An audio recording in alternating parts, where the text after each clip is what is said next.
Matt Cain leads the Giants out of the dugout as we get ready for baseball here at AT&T Park. Game time weather is brought to you by the Santa Cruz Beach Boardwalk. The admission-free Santa Cruz Beach Boardwalk is now open daily. 57 degrees here at the yard. We get winds at 11 miles per hour, 74% humidity, and it is clear. All right, let's take a look at the Astros lineup. It'll go like this. It'll be Jordan Schaefer in the leadoff spot, followed by Jose Altuve. Then it's Jed Lowry. Take a look at the home runs, most in the National League for a shortstop. Martinez, Wallace, and this Chris Johnson will hit 6th.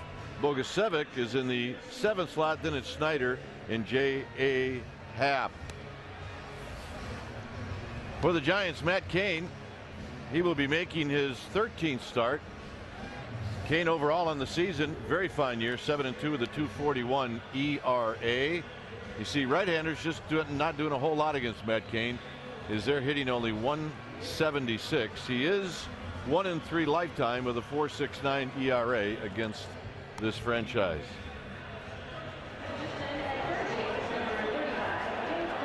Defensively behind Matt Cain, it'll be Cabrera, Pagan, and Blanco in the outfield from left to right. Sandoval, Arias, Terrio, and Belt from third to first, and the battery of Posey and Cain. Giants won the ball game last night by a final of 6-3 as we get ready for game 2 of the series. Here's John Miller. All right, thanks, Kipe. And Jordan Schaefer hitting .246, 14 steals, tied for 7th in the league, 2 homers. Pablo Sandoval, in deference to that speed, plays him shallow at third. And the first pitch of the night is in for a called strike.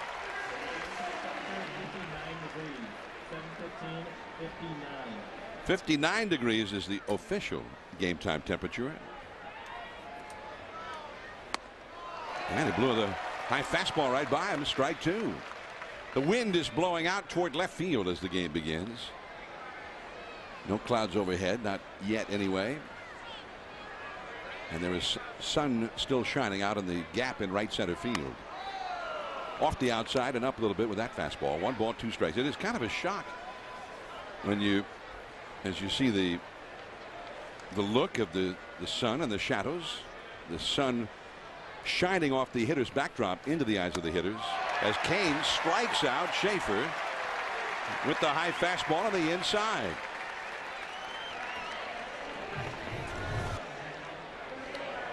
Well, if you take a look at the rotation, the 3 starters, Cain in his last 6 starts, Vogelsong in his last 7, and Bumgarner in his last 3, I'd say that's not too bad.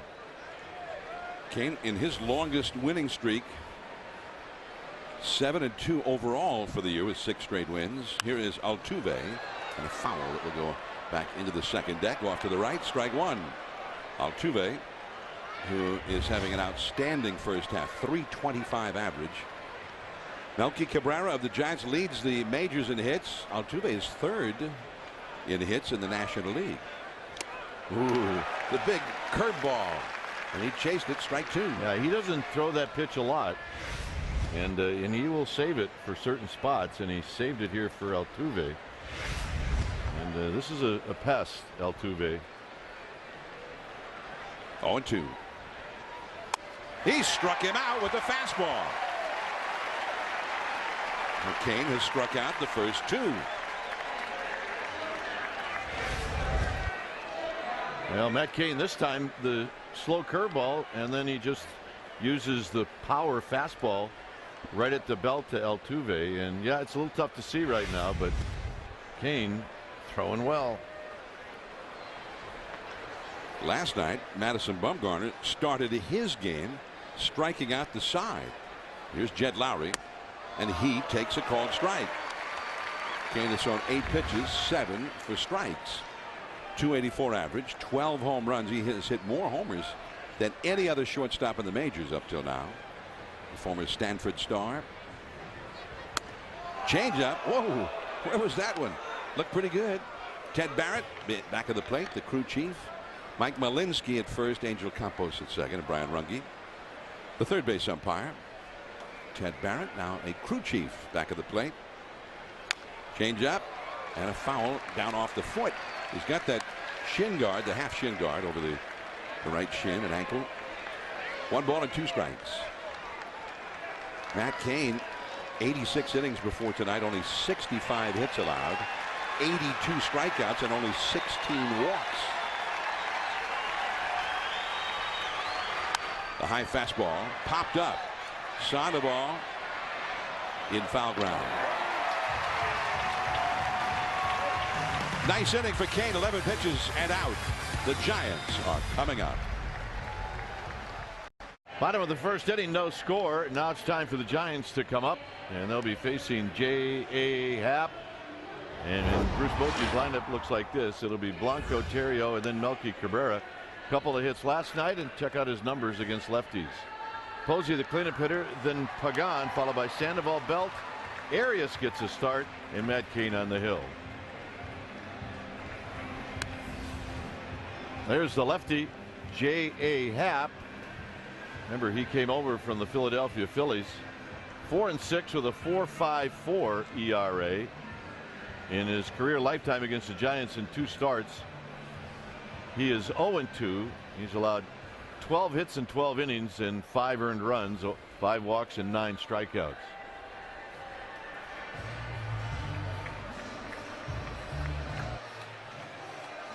Defensively, behind Happ, it'll be Martinez, Schaefer, and Bogusevic, followed by Johnson, Lowry, Altuve, and Wallace from third to first, and Snyder catching Happ. John? So Happ, the former Philly, acquired by the Astros in the Roy Oswalt trade, and that looked like a strike, and it was booted by the catcher Snyder, and he didn't get the call. I believe I said J.A. It's pronounced J. Happ. Is that correct? Yeah, and it's a weird thing too, because the first name, the initials don't stand for anything. It's not James Andrew Happ. His first name is literally J.A. and he pronounces it J. That ball is back and out of play. 1 ball and 2 strikes. Happ, and he was a guy who pitched really well for the Phillies when they really had their big year and went to the World Series, and then he got traded to the Astros, and he has never been close to being that same pitcher again. A ball and 2 strikes to, or rather 2 balls, 2 strikes to Gregor Blanco, hitting .276. All right, John, come on. Is that for real or is that fake? Dun, dun, dun, dun, dun. Blanco pops this one up. And the shortstop Lowry makes the catch. Seriously, look at this. I mean, John, are you serious? A late arrival, trying to figure out how to beat that traffic out there. The guys in the truck say Kruk is trying to get into the game. Well, we were told he's on assignment. Well, I wonder how high he can actually go. This is not something we were guessing, though, in terms of his assignment. Oh, my goodness. Well, I want to do that. I do, too. Terrio takes ball 1. Blanco retired. Now, that looks so cool, doesn't it? It absolutely does. How many places you could go, though, John? I mean, it's not like you can go down the street. Well, you could beat the traffic on the Bay Bridge. And a little bit low to Terrio. 2 balls and a strike. 1 out, nobody on, no score here in the first inning. It is kind of the beauty of this park. You just never know what you're going to see. We never, some things you never would even dream of seeing. Oh, my goodness. I mean, there are a few times when I'd rather see what's going on outside the park than inside the park. He's starting to get a little lift. This looks like it's like James Bond like. Well, he wants to get a free look at the game, maybe. That's a base hit to left field. First hit of the night. Terrio is aboard. So he get closer, and then he can get up above the Willie Mays wall out there. If he gets high enough to watch the game, I'm going to be really impressed. He's getting up there. Not quite, though. Come on. Almost there. It's cracking me up, I got to tell you. I think he's running out of gas. Melky Cabrera. That one is hit well. Left center field. Way back there. And adios, pelota. Melky Cabrera. 2-run shot. 2-0 Giants.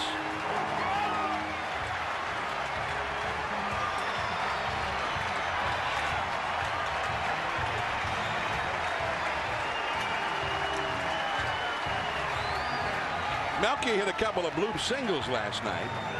Nice to have him back. This is a little bit different. This is way different. Not an easy park to hit home runs in, as we all know. But he hit that one right on the button. Now Posey. And a high pop-up. Altuve backpedaling. And he was staggering, but he got it. 2 down. Well, let's check out the location. And Happ threw that away from the target. It was meant to be a bit away, and it came in. It cut right in to the hit me zone for Melky Cabrera, and that is number 5 on the year for the Milkman. Our Exmo is brought to you by your local Toyota dealer. Nice extension. And Cabrera, not a home run hitter, looked like one right there. That was a big fly. That was a big one. Over the 382 marker in left center and well up into the bleachers. Pagan back in there. It's a strike, a real pitcher's strike there, up and away. Melky had never had a hit against Happ. It only faced him 4 other times, and nothing impressive.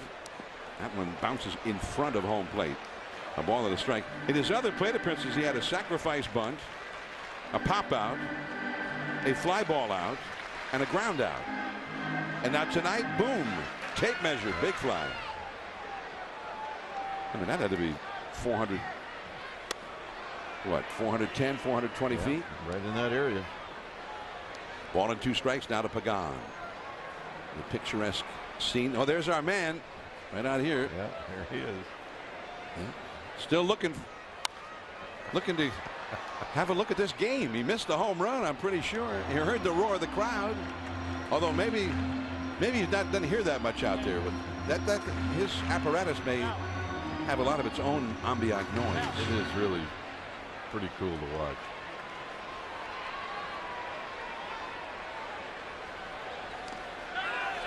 Did he swing? Yeah, as the ball rolls away, Mike Malinsky says he swung, and that's just a bad rule. And I think a bad ruling, whether he swung at it or not, you had to tell him now. Yep. Not while the ball's rolling away and you're still standing there. Melky Cabrera tells one, bye-bye, baby, as Russ Hodges used to say. Giants 2-0 over the Astros going to the second. Welcome back to the game. It is the week of the U.S. Open, and we've got Dustin Johnson. I actually had trouble finding him in the crowd because you just fit in so well as a baseball fan. Are you a baseball fan, Dustin? I like baseball. I like coming to the games more than watching on TV, but, you know, I do like baseball. And they gave me all this nice gear, so it's perfect. Aren't they nice here? They are nice. All right, we got to talk about the first pitch. JT Snow and you had a little pregame drive competition, but he told you can't bounce it. Yeah. What happened out there? I threw a good pitch. It just hit a little bit before the plate, so a little disappointing, but I get more nervous walking out on the mound than I do on the golf course. Absolutely. A little different environment. Take us through that, the driving competition. A couple Giants participated. Who do you think did well? Cain and Clay, they both did very well. They both got good swings. They both hit good drives. Yeah, I think Cain got one like 310, so that was pretty good. Yeah. You'd pick him maybe in a scramble competition? Yeah, I would play with him at AT&T. Okay, all right. You've had some practice sessions at the Olympic Club. Tomorrow is the big day. Do you still get nervous before a major? Yeah, well, I mean, I'm not nervous tonight, but tomorrow when I walk on the first tee, I'll be a little bit nervous. But it's good nerves.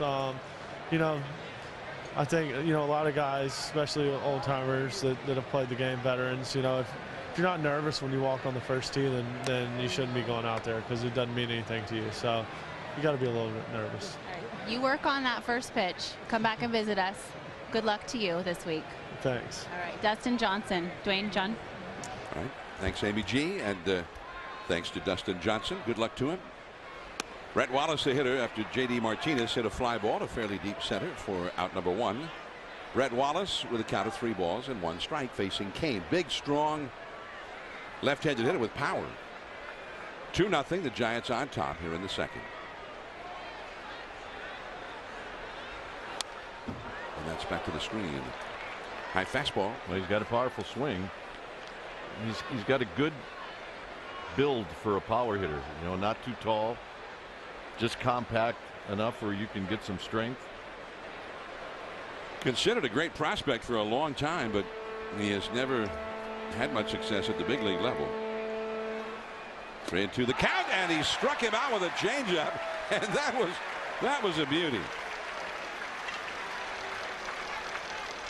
Well, that's the beauty of what Matt Cain has been able to do, is use that changeup in fastball counts. And you're sitting on a 3-2 fastball and you see this come in, and when it leaves his hand you're thinking that's a fastball, and by the time you swing you realize it's not.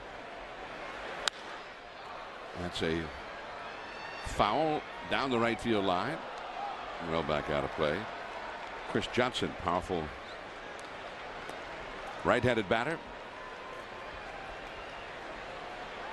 By the way, we just a few moments ago we heard the whistle, a salute from the historic ship, the Potomac, which is in McCovey Cove now. There it is.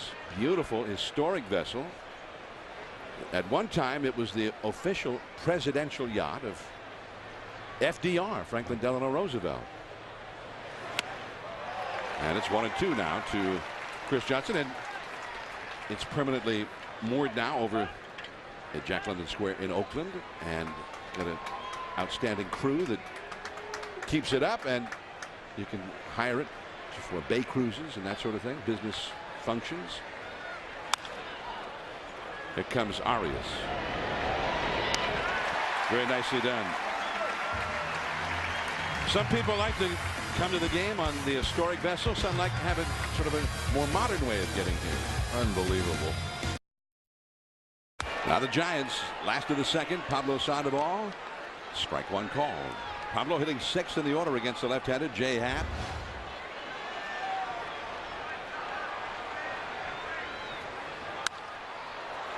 Along the right field line. That's a fair ball. He's going to hold with a single as Bogusevic retrieves it.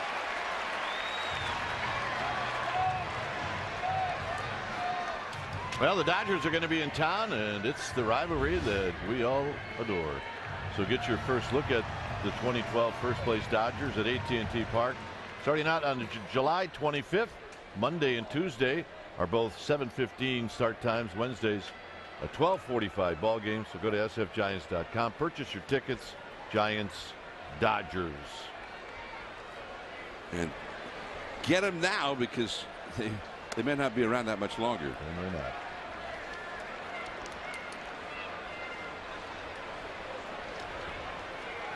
Pablo, by the way, with his second hit since coming back from the disabled list. He's 2 for 12 now. As Brandon Belt fouls one. 1 ball, 1 strike to Belt, who hit his first home run of the year last night. And Belt, according to Bruce Bochy, he's going to be in there for a while now. Brett Pill, the right-handed hitting first baseman, back in the minor leagues. And that slider is off the outside. 2-1. Belt still working on that new stance, which he adapted when the Giants run that trip to Milwaukee and Miami. Feet a little wider apart. Fastball up and away. 3-1. Well, maybe I'm looking at the wrong things, but what I see out of Belt right now is orange shoelaces. There they are. Wow. Well, let's see how he does with them. In case he gets lost and walks out of the house, you'll be able to find him. Deep center. Way back there. Still going. It's gone. A home run for Brandon Belt. And that's 2 in a row. 2 homers in his last 2 at-bats.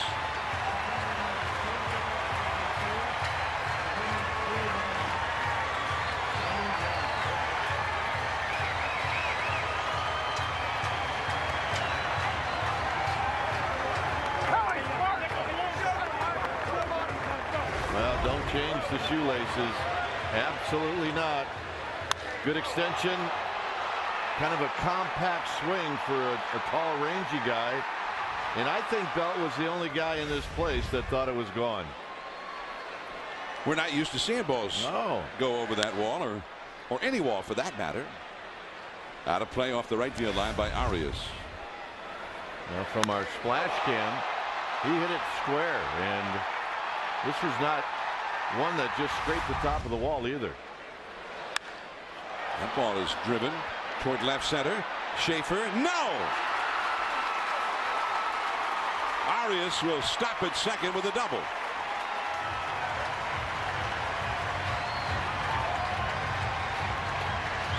Third consecutive hit to start the inning with the Giants, who lead 4-0. Again, take a look at Belt's swing as he drives that barrel of the bat through the baseball. And that's what the Giants are looking for. They're looking for some power out of that position at first base. He is not a pull hitter. His home runs are going to go from gap to gap. Well, that was very similar to his very first major league home run last year at Dodger Stadium. Hit one over the center field wall down there. Well, Brandon Belt all of a sudden hitting with power. He homered in his last at bat last night in the 8th inning. Matt Cain showing bunt, and he takes a called strike. Sure, he was very tired of hearing Madison Bumgarner say that they were tied, and wanted to take care of it as quickly as he could. He might have been very tired of Bumgarner telling him how he was ahead of him when Bumgarner hit his in the 3rd inning last night. It's true. Beautifully done, third base side. That gets the runner over as Johnson throws out Cain at first. Our AT&T Uverse reverse replay last night. Belt's first home run of the year. He did pull this one. He got a pitch up from a lefty, a bit of a hanger, and he bounced it into the water. And that was his first of the year. Today he put one into the sod farm. Don't they have some sod that grows out there? Yeah, they do. So now runner at third, 1 out, and Blanco to try and get Arias home. The Astros trailing the Giants 4-0. Bring the infield in. Giants have hit more sacrifice flies than any team in the National League. Off the fists, foul. Blanco has 1 of them. Giants with 23 sacrifice flies. And no other National League team has hit more than 19. The Boston Red Sox in the American League have hit 24. Infield in all the way around. 1 strike to count. Look out. That almost got the shirt. 1 ball, 1 strike. Blanco popped to short his first time. The Giants are wearing out Jay Happ here in the early going. A 2-run homer by Melky Cabrera in the first, and a 2-run homer by Brandon Belt here in the second, followed by Arias double. He's at third now. 1 out. And the high curve misses. 2-1. There's a look at the defense for the Astros. Happ, by the way, the long ball has hurt him. He's now allowed 13 home runs in 70 and 2/3 innings pitched. Chase that high fastball back to the screen. 2-2, hoping to get a ball to drive. So, well, Happ's always going to get hurt in most of the pitchers in the National League Central. You're going to get some home runs hit off you just because of a lot of the ballparks that are so small in that division, including the Astros home ballpark. Including that one. 2-2 the count. And 3-2. Wrigley Field can be the smallest park in the game when the wind's blowing out. And then Miller Park in Milwaukee, that's a home run hitter's park. Now Cincinnati might be the worst of them all. And Cincinnati, a home run hitter's paradise. Here comes Arias. The throw home. Safe.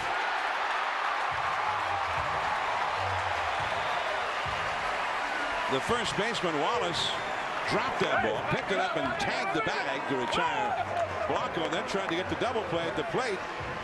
Not quite. Well, this is our Ford right choice.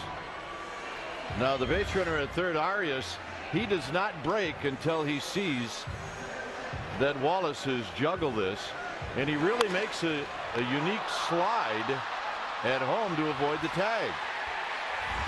Almost slid backwards on his stomach, if that's possible, and then he grabbed it with his right arm. That's our Ford right choice. If I was just hearing you say it, I'd say that's not possible. Yeah. But we saw it. Now he tagged him with the glove, but look where the ball is. That's awesome. If it was the glove that was the main thing, he would have been out. Hey, in our backyard when we were a kid, you were out. I'm sorry. Well, the umpire got it right, that's for sure. Yeah. Giants get 3 more runs. Brandon Belt.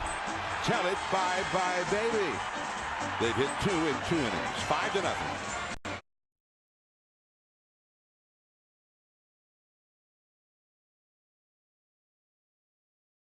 Ball 1 to Bogusevic facing Matt Cain. 5-0 Giants. Here's Dwayne Kuiper. All right, John Bogusevic with a swing and a miss. 1 ball and 1 strike. Yeah, a lot going on in San Francisco with the U.S. Open. Well, Dwight Johnson said that Matt Cain hit one 310 yards today. Yeah, he hit it, smoked it. Bogusevic fouls it out of the way.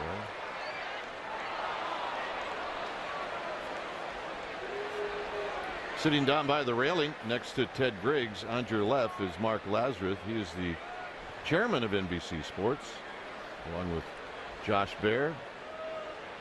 Mark in town for, well, we'll just say Mark's in town for this game. And maybe he'll run over and check out the U.S. Open. You think? That never would have occurred to me, but he's here for this.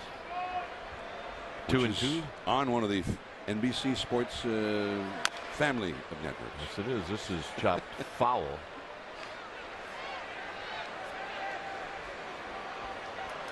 So we talked to him. He came up with Ted Griggs before the game, and he had never been to this park before, and he was obviously mighty impressed. He really was. And who wouldn't be, right? When you come up here, especially, you get the look of the bay and the ships and the boats and the whole panorama. Bogusevic is out 4-3, and that'll bring up Chris Snyder. This is the 13th year of the ballpark. So we've been coming up here to this level where you see not just the game, but that spectacular view of the Bay Area from here. And every time is like the first time. We come up here and we just gawk like everybody else. What a spectacular sight it is. It never gets old. Snyder hitting 194 with 3 home runs, 16 driven in. Here he takes the pitch down low with the pitcher Jay Happ on deck. The Rangers have just beaten the Diamondbacks 1-0. It is rare to see a 1-0 score in Arlington as Snyder comes up empty, 1 ball and 1 strike.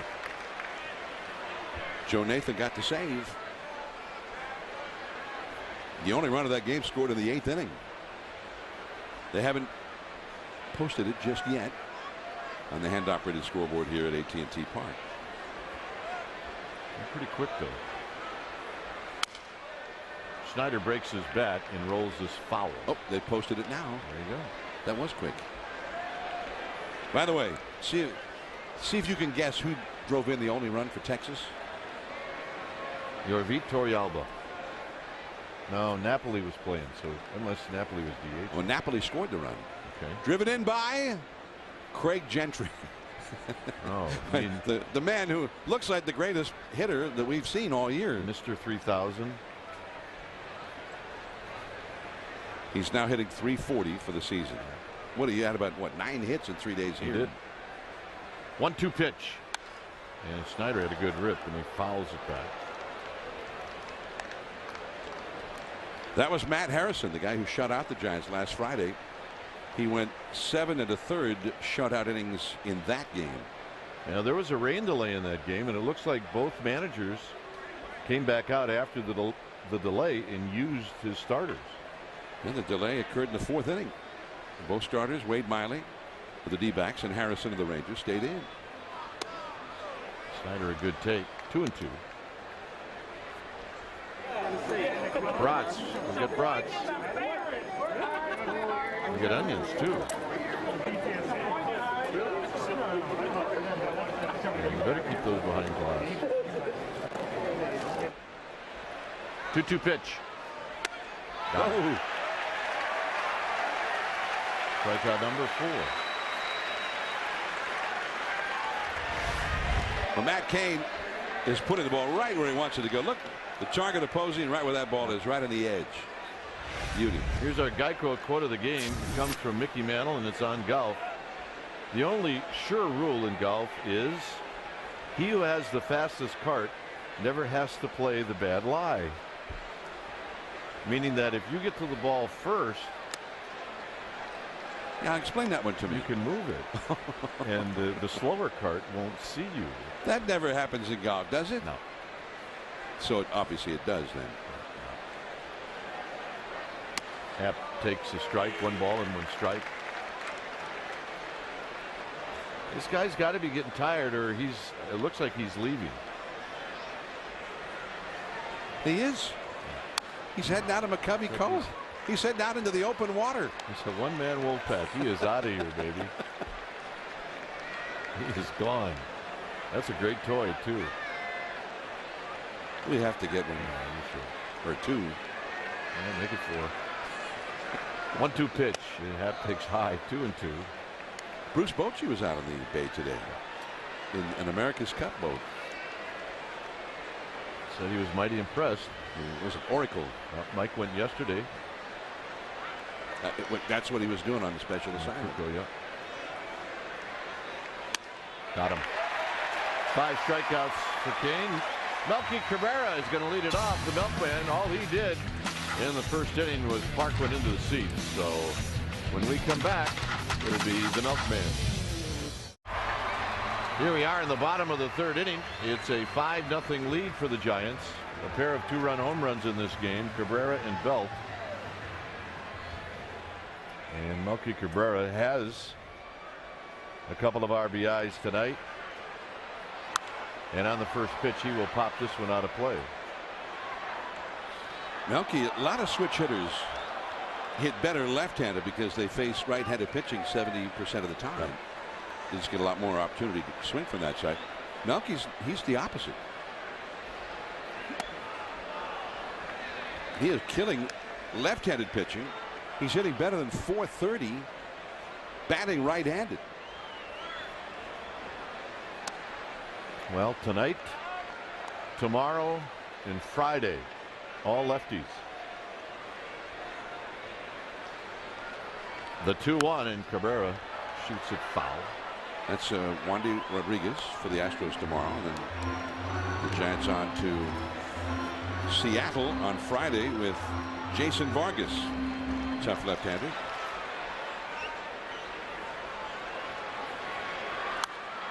And another foul ball. Right now, Jay Happ doesn't have much that he can get by Melky Cabrera. Larry joining the party. And Mark Lazarus. I think Greg Hughes is the other gentleman that is with NBC. And Cabrera lines it into right field for a base hit. So 2 hits last night. And Melky Cabrera's got 2 hits again tonight. It's the 30th game this year in which he's had 2 hits or more multi-hit games than any other hitter in the majors. Miguel Cabrera leads the American League of the Tigers, and Jose Altuve here with the Astros is number 2 in the National League. Here's Buster Posey. Posey popped out in the first. Big swing and a foul. It's no balls and 1 strike. We saw just, was it yesterday, the day before, that the numbers for Buster Posey as far as the National League voting to start the All-Star game are very favorable for Buster Posey. The last I heard, he was ahead. Yeah.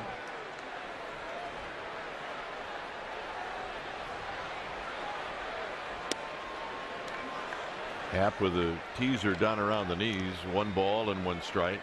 That kind of swings around, though, based on which teams are at home at which times and whatnot when the updates are given. Giants have had a lot of home games lately. And that's hooked foul. So I think when your team's home for a long time and you're one of the top guys, you're going to get a surge in voting. A lot of people like to vote at the ballpark, although you can vote online. My mom, Winona up in Reading, she really enjoys baseball. Didn't grow up loving it. She told me that she voted online and ended up writing in her own name. So she's hoping maybe she'll make the team. I didn't know that was possible, but she got a little confused. I would like to vote for her too now. Winona Miller, yeah. But she wanted to vote for Buster twice. She'd already voted for him under catcher. I got you. And then she saw that you could write in something. She wanted to write in his name a second time. So she believes in that the Chicago way of voting, where you can vote a number of times, correct? Apparently that's the Reading way of voting. That's where she lives. She and my dad. By the way, it's my dad's birthday today. Good. Well, happy birthday.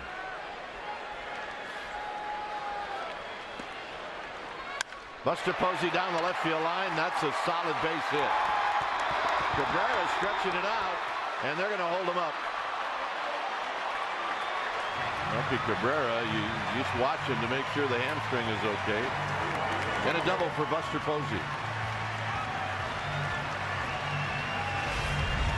Well, Buster had not had that many hits lately, but he just smoked that one right down the left field line. And I think Melky, he might be holding back a little bit because of that hamstring. Otherwise, I think he would have scored if he was running full out the way he had been before. Yeah, I agree. And maybe different score, different inning, different circumstances. Maybe Tim Flannery sends Melky Cabrera. Here's Pagan. Pagan unhappy in his last at bat when he got called out on a check swing that Mike Malinsky did not feel like it was a check swing. They got the infield not all the way in this time, and I guess halfway you'd call it. And it's 2-0. Pablo Sandoval on deck. Giants have put 13 hitters up and have had 7 hits. And one of the hitters laid down a sacrifice bunt. Matt Cain. That was Matt Cain. 2-0. And Pagan hits it high and foul down the right field line. Hangar 1, made here in San Francisco, California, is providing aerial coverage from their very own blimp. It's nice to have Hangar 1 hanging with us.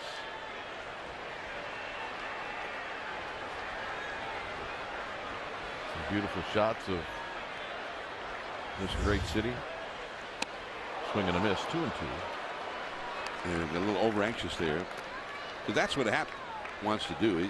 I mean, he's got a good fastball, 91 miles an hour, but he wants you to chase pitches that aren't quite strikes. Absolutely. And now this is a strikeout situation, and he's in a spot where he can try to get that.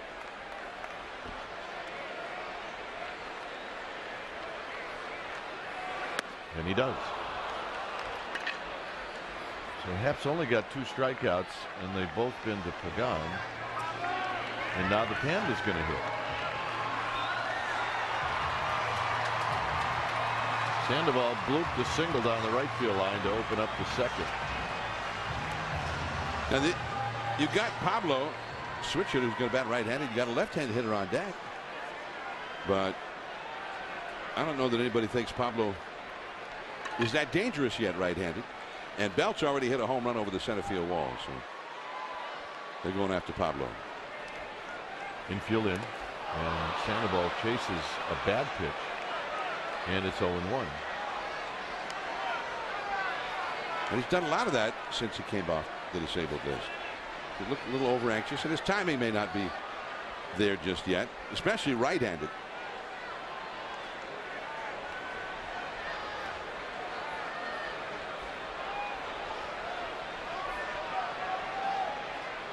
Well, Happ does, as John mentioned, have a base to play with.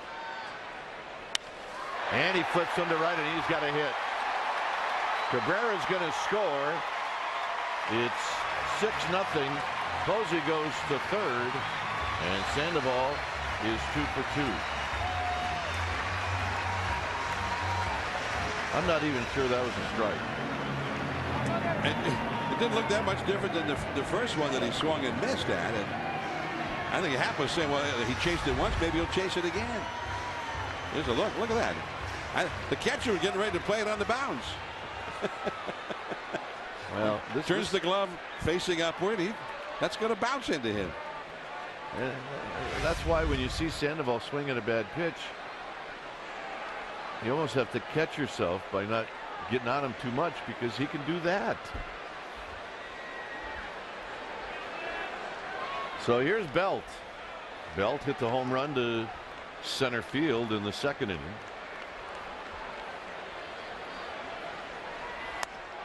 Here he takes one high and wide. It appears that Brad Mills needs some innings out of Jay Happ, because there are no signs that the bullpen is going to move at all. 2-0.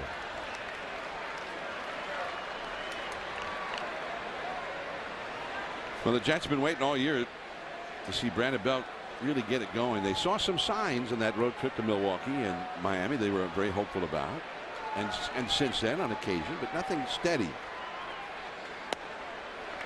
Well, then the one thing that's been consistent with Belt when he wasn't hitting the ball out of the park is he'll take his walks.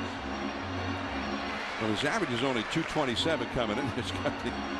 He got the neon orange shoelaces.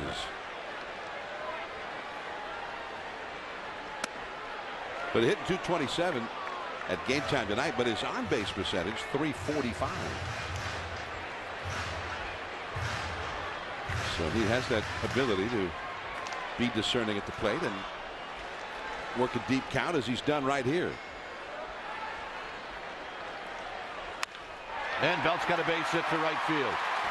Posey comes in to score. And it's 7-0. Take advantage of that hole. And Belt now with 3 RBIs in this game. And the hitter will be Arias, and now the bullpen is starting to move around. Well, you see Belt, you got the hitter's count, and that was, I don't know if that was a slider or what it was, but he got out in the front foot a little bit, kept the bat head back, and hit it solidly, hooked it through that right side. He knew he had a little bigger hole over there with the first baseman playing Pablo in the back. And that's a spot too, as the pitching coach Doug Brocale is out to the mound now, as Cruz, the right-handed Reiner Cruz, starts to warm up. But remember, Belt in that spot had a runner at third, 1 out. His job, get that guy home. That's exactly right. So, meaning you're not looking just to hit a home run or for a pitch that you can launch, that sort of thing. You're looking for a ball that will get that guy home, and he hooked it right through that hole on the right side, got it done.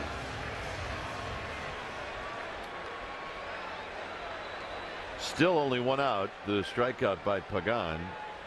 Arias doubled into left center field in the second. And a big swing and a miss. No balls and 1 strike. It's now 16 hitters faced by Jay Happ 9 hits out of 16 hitters. 9 for 16. Not bad. Sandoval at second, Belt at first. And this is a hit out of play. It's 0-2. It's kind of stunning to see this happening in this ballpark. The Giants, they don't give up many runs here. They don't score many runs here. Well, we got a full house that's a bit stunned. They've seen 2 home runs in this game. High and tight to Arias, and it hit him. Happ can't believe it. He said, what can go wrong has gone wrong for him. Look at that. Look at his face. I mean, talk about shocked and stunned, almost dazed and confused. Perhaps better put. See if we can hear it. Yeah. He's got the elbow guard on, so the click you heard wasn't from hitting bone, it was from that guard. So it didn't look like he was really hurt. No. Here's Cain, and Cain takes a strike. Cain with a sacrifice bunt in the second. He's got an opportunity now to help himself. Sandoval at third, Belt at second. Arias at first. 2 runs in here in the third. And a good breaking ball, and it's 0-2 to Matt Cain. Meanwhile, Cain seemed like 80% of this game is Cain sitting in the Giants dugout. Yeah, he has been the one guy that over the years has not gotten a lot of run support.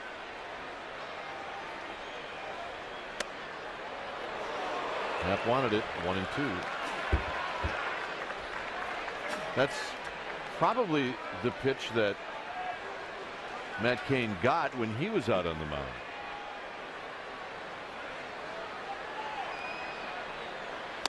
And Cain out swinging. And that'll bring up Blanco. You know you've earned some points with Giants fans when you strike out and they applaud you walking back to the dugout. So that's how good it's going for Matt Cain. Blanco is 0 for 2 with an RBI.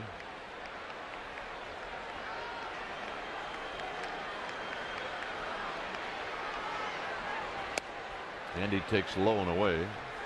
Ted Barrett, John mentioned him earlier, is the home plate umpire. Snyder goes out. You know, the Giants have had entire homestands where they've won most of the games and not had any game in that homestand where they scored this many runs, much less in the first 3 innings of the game. They've had entire homestands where they did well and never scored more than 4 runs in a game. Just within the last couple of weeks. Last time they had at least this many runs was when Oakland was here. May the 18th, they had 8. And Blanco had a rip, and he fouls it straight back.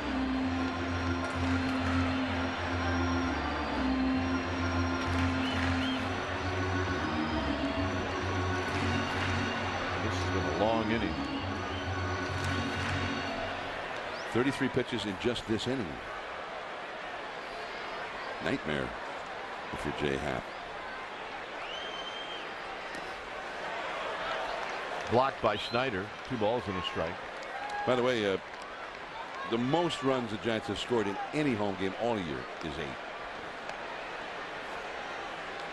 Well, they can bust right by that with a base hit here from Blanco.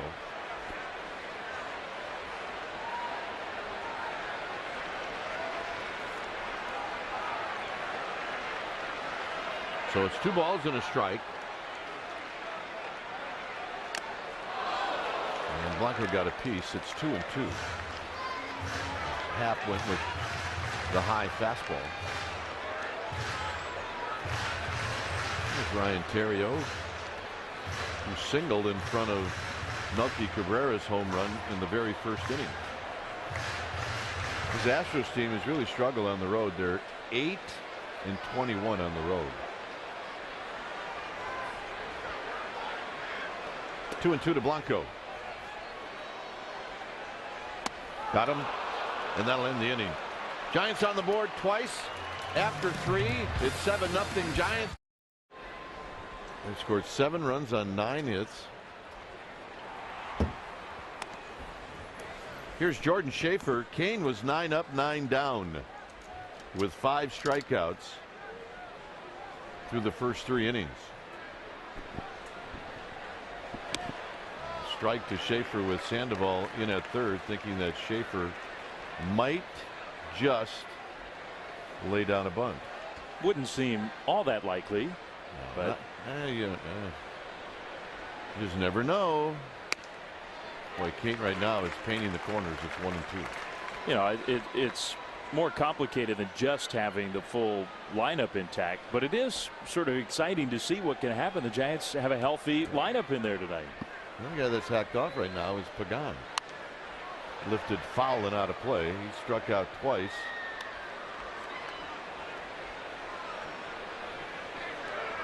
But still early for Angel Pagan. 1-2. Altuve to follow. And that is a foul. I really thought for a second like Malinsky was going to call that fair, and then in the middle of his call he changed his mind. Let's see here.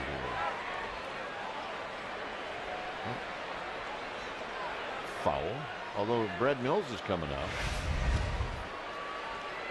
So don't you go back and look for the mark on the dirt?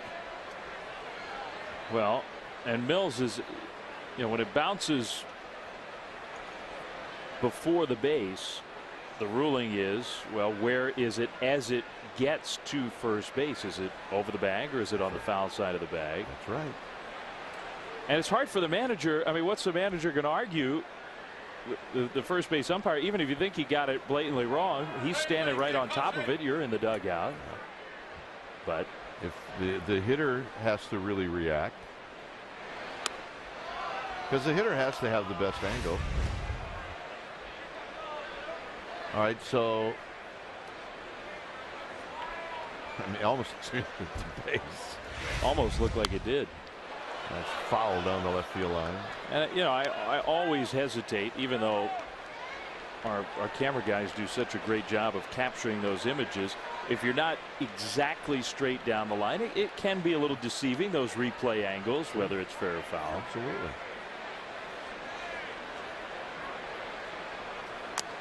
Foul back. Perfect time to have the blimp, isn't it? Oh my goodness. Makes for good viewing, that's for sure. I think there'll be a blimp hanging around above the Olympic Club. I believe they may mix in a few golf shots on the telecast, but it could be majority blimp shots. My goodness. This is rolled foul. You figure the Golden Gate Bridge and Alcatraz and the waves crashing at Ocean Beach, and then just the beauty of the Olympic Club lake course itself. I think we'll see a lot of views from above all weekend long.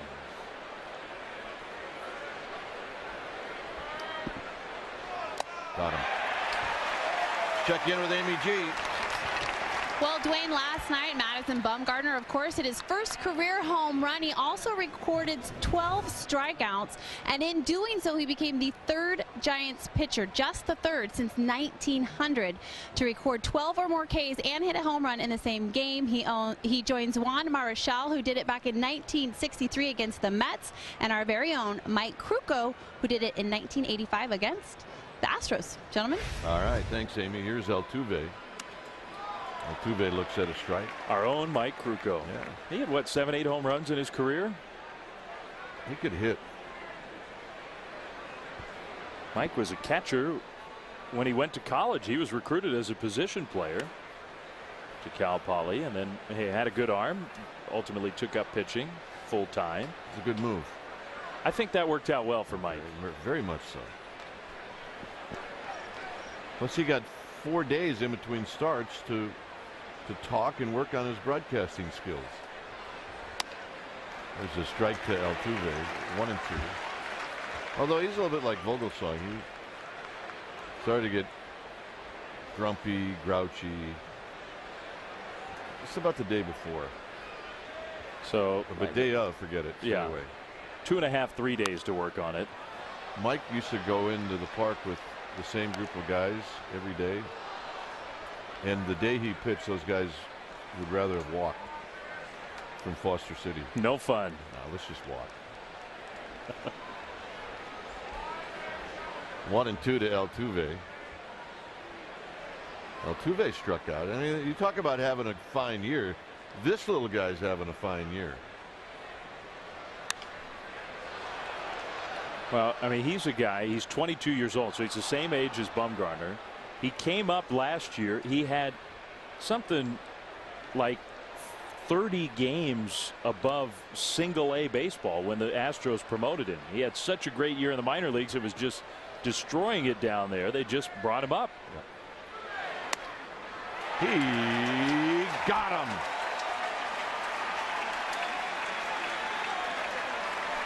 And that'll bring up Lowry.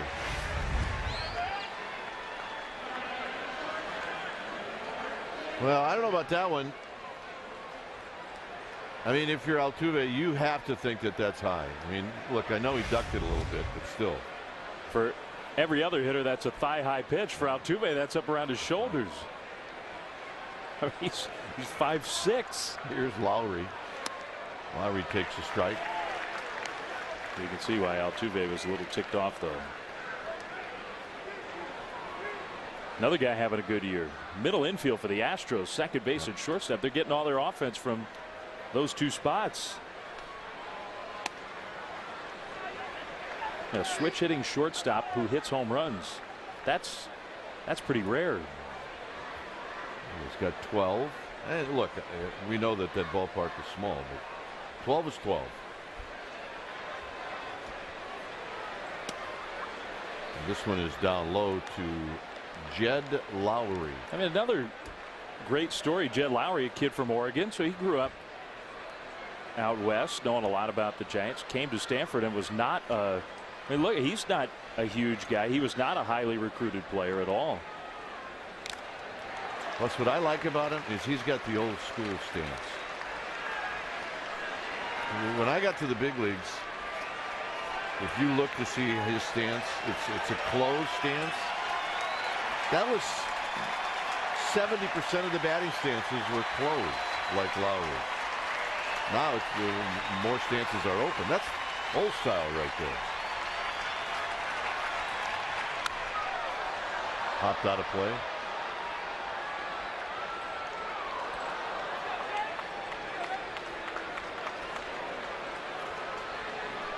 I think the Astros say there's a lot that's you might say old school about Jed Lowry. Absolutely. Certainly a lot of old school in that guy, though. The horse. 2-2. Fans want Cain to strike out the side. Melky Cabrera running hard, and he will track it down as he runs over the mound, and that'll end the inning. It'll be Terrio to lead things off. They don't see him quite as much these days, although they play an extra series against Houston this year. The Astros will be back here right after the All-Star break. Here's Terrio, and Terrio on the first pitch hammers it into center field for his second hit. So Terrio back to laying out some hits. Terrio took an 0 for 5 in the game last night. Here's Cabrera, a home run and a single.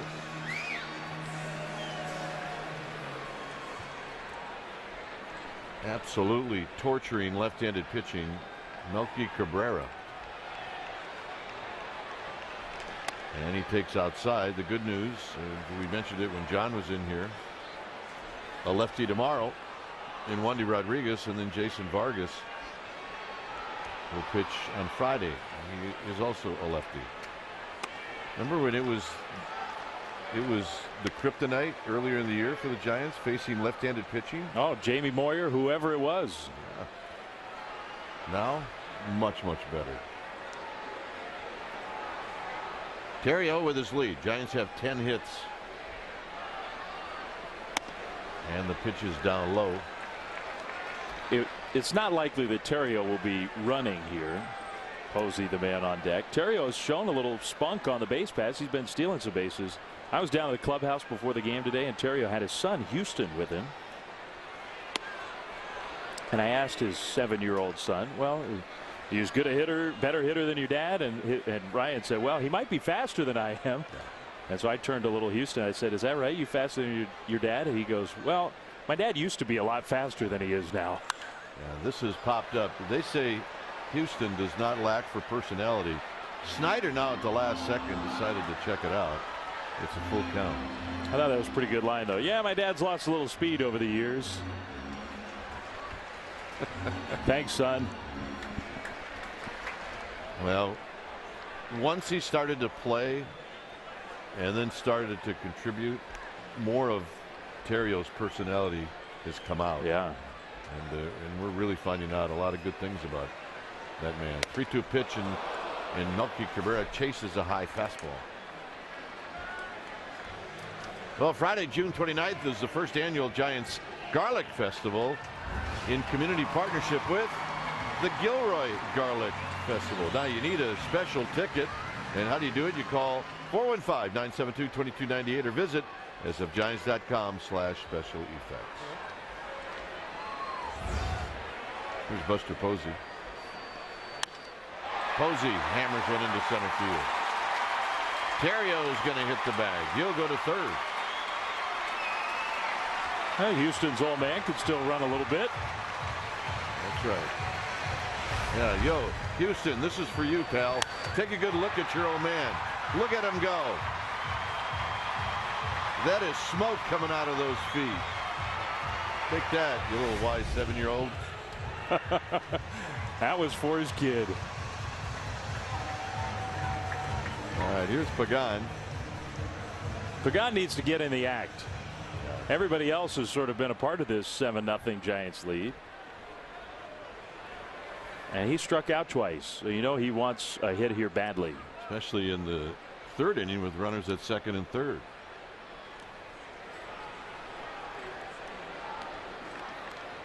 One ball and no strikes.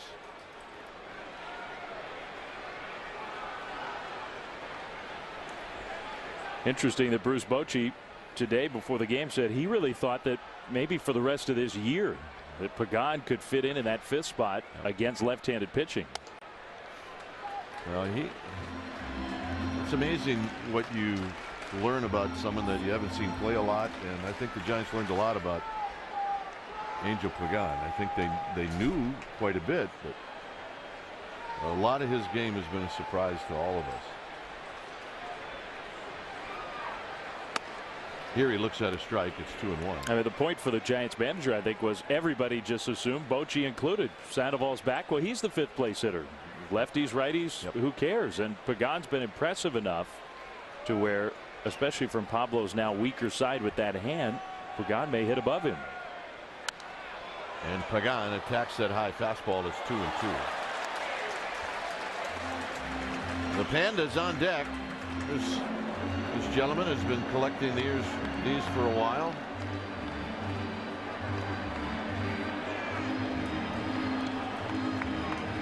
Unobstructed view he's got up there. That's a good spot. Also have to have a strong neck. A little lopsided. 2-2 pitch. Here it is.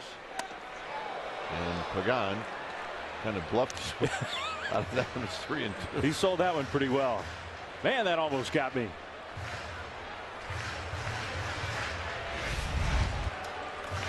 Here's what we're talking about. Oh, this may be closer than I thought it would be, so I'm going to exaggerate. And Pagan will take the walk. And this is going to do it for Jay Happ. One of those at bats, if you're Angel Pagan, you don't want to walk,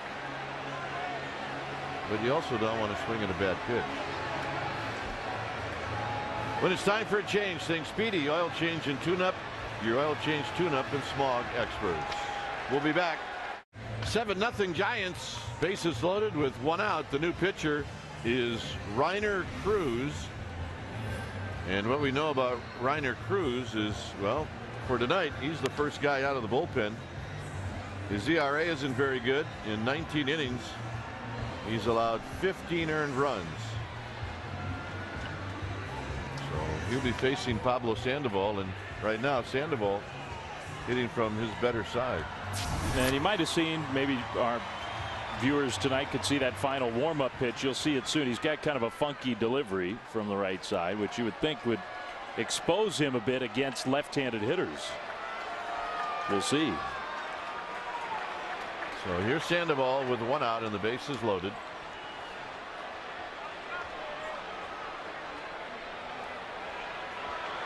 And Cruz to the plate, and Sandoval a shot, and they're going to go the hard way, and not in time. Sandoval beats it out, and it's an RBI.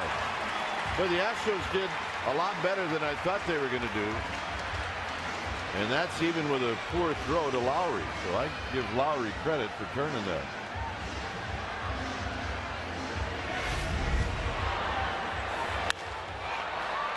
Watch this throw, which is handcuffed at Lowry, and he still got off a pretty good throw back to first. But Sandoval, knowing that he beats this out, he's got an RBI. So he did do a good job staying out of the double play, and he gives Belt a chance to hit. And it's 8-0. And Belt coming into this at bat, he's homered, he's singled, he's got 3 RBIs. Things are looking up for young Brandon Belt. He's going to sleep better. Food's going to taste better. The drive home's going to be better. And the 1-0 is a strike on the outside corner, 1 ball and 1 strike. And not just getting hits and not just getting RBIs, but hitting the ball hard. And that is what the Giants are looking for from Belt. The Giants have scored in every inning.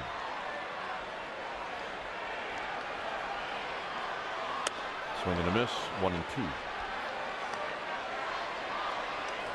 Cruz is one of those Rule 5 draftees, so that means he did not pitch in the big leagues before this year. The Astros took him from the Mets organization, and he has to stay on the 25-man roster all year. If they wanted to take him off, they have to offer him back to the Mets. So the bottom line with that is any Rule 5 pitcher is going to have great stuff, but whether he can throw it over the plate or not, that's another story. Yeah. But that last pitch was at 95.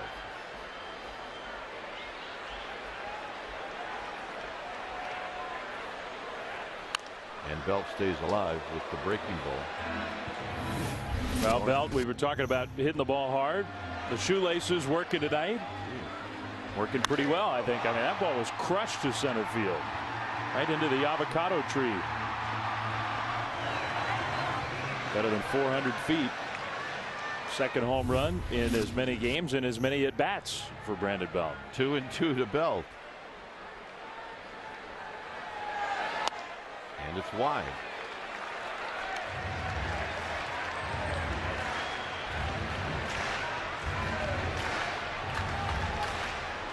A young player who, well, frankly, this year just hasn't gotten enough at bats to where I think he's felt comfortable, and that's not, I mean, some of that is his own doing. He hasn't produced when he's gotten those at bats. Sandoval goes, and it's ball 4. But it will be interesting to see as he gets more and more playing time how comfortable he can get. Well, let's ask and answer our trivia question brought to you by AT&T. And our question of the night: who was the last Giants pitcher before Bumgarner who did it last night to hit a home run against the Astros? And our answer: Matt Cain did it back in 2008. He hit it off the right-hander Brandon Backey, and he hit it here. All right. Here's Arias. In the First pitch is high. One of his 5 career home runs.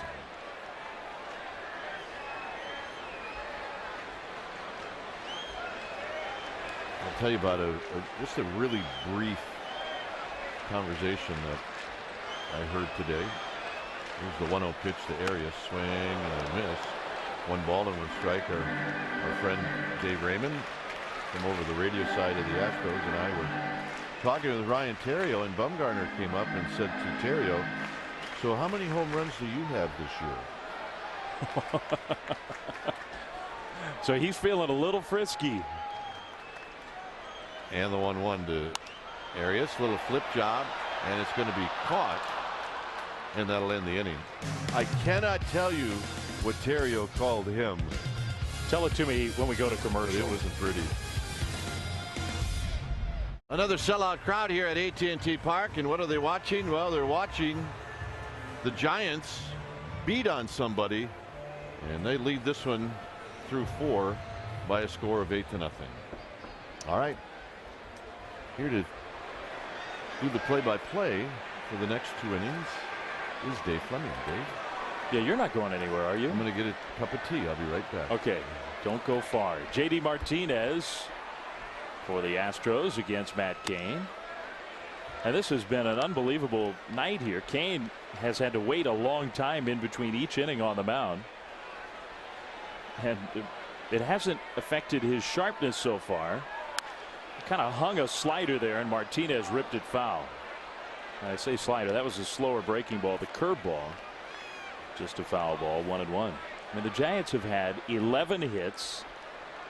They've had a hit batter. They've drawn 2 walks. They've had 13 base runners and scored 8 runs in 4 innings. Fastball right at the knees. Beauty from Cain. Strike 2. Meanwhile, the Astros have not had a man reach first base. So 13 base runners for the Giants in 4 innings. And that would be 0 for Houston so far. 1-2. And a curveball. Martinez did well just to get a piece of it.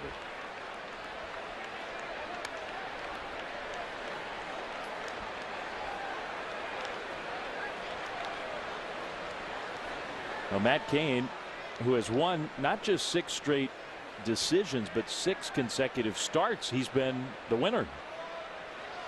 And that curve just off the plate inside. 2-2. Yeah, and not only that, but eats up innings, calms everybody down. What a year. The guy's had a great career, but at a very high level right now. Fastball got him looking. Strikeout number 8 already for Cain. Our Chevron pitching matchup for tomorrow afternoon's game. Wandy Rodriguez. Rodriguez comes in with a 5-4 mark, a 3.27 ERA. He's good.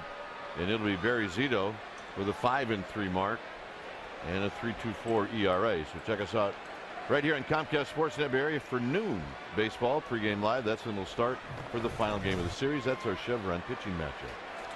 Brett Wallace fouled one right off of Posey for strike 1. And you're right, Wandy Rodriguez, he's the Astros' best pitcher. And he and Zito, 2 lefties, each with the big curveballs. Wandy Rodriguez, he throws that big slow curve just like Zito does. A guy who almost assuredly will be traded at the deadline. And there's a lot of interest, I would have to think. Another fastball right at knee level. Pinpoint location tonight for Matt Cain. He's ahead of Brett Wallace. 0-2. High fastball struck him out. 9 strikeouts for Cain.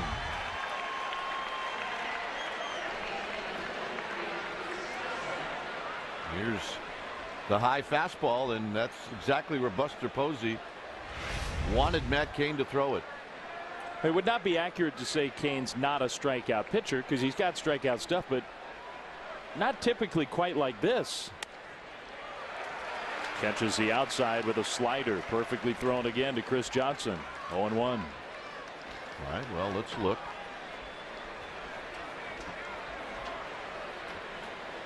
That one pulled in the dirt outside, 1-1. You know, double digits this year twice. He struck out 11 Pirates. He struck out 10 Brewers.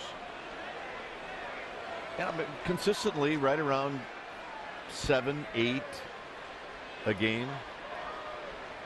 But I think Mike likes to say he really does it.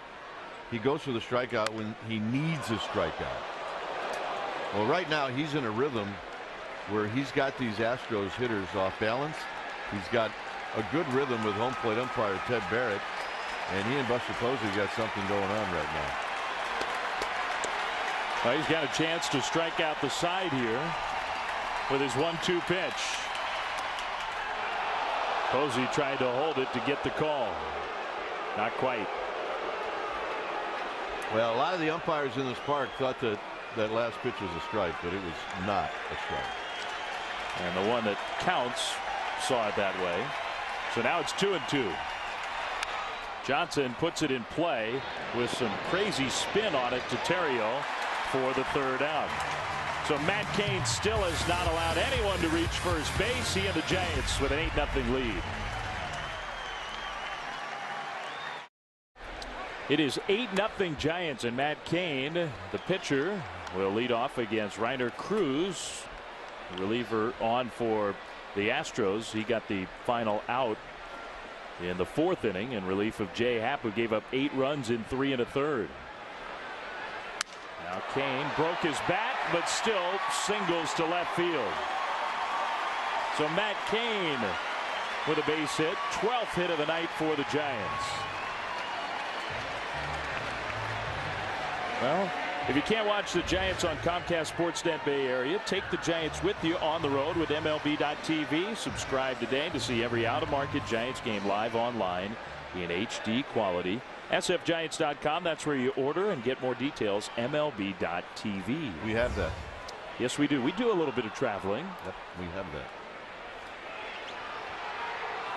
And we typically do actually see and work the Giants games. But we like to catch all the games. And it is amazing technology. Here's Gregor Blanco, leadoff man, who's 0 for 3 with a run batted in against Cruz. Way outside, ball 1. And you can tell Cruz, as Kite mentioned during that 4th inning, he's got a live arm, but the ball is not always going where he wants it to go. Very inexperienced right-hander in an 8-0 game. Giants ahead. Blanco, he hits a high drive to deep right field. This one is hit really well. Gone. And it's another Giants home run, 10-0.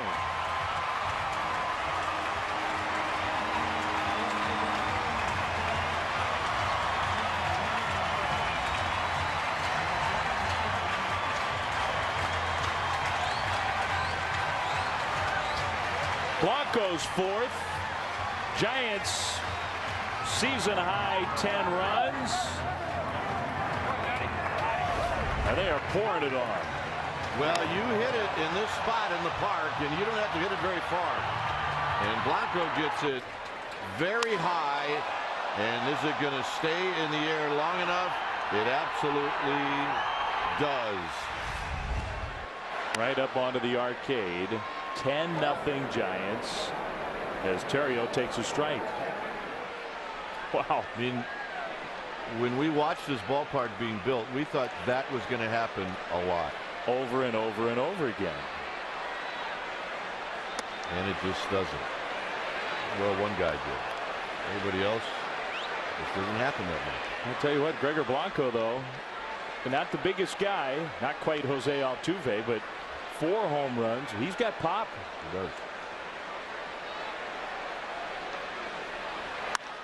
Terrio out toward that same spot, but he'll come up a little bit short for the out. Bogasevic caught it. Terrio is 2 for 4. And Gregor Blanco, you figure especially here it could be tough on him, but he's got 2 of his home runs in this ballpark. Yeah, he may have the longest. almost 460 feet. Yeah. There's Melky Cabrera. Cabrera hit a long one, his first at bat of the night. Ball one outside, fastball at 93. Melky's 2 for 3 with that home run, his 5th of the year. Also has a single and a run scored. Look at that batting average, 370. Outside 2-0. So this is a Giants team that had not hit a home run since the middle of May, had gone 17 games at home, and that's at home, of course. Gone 17 games at home without hitting one out of that beautiful ballpark. And now in 2 games against the Astros, they've hit 5. Cabrera fooled by the slider there. He fouled that one off of Chris Snyder, strike 1. A couple of the home run hitters.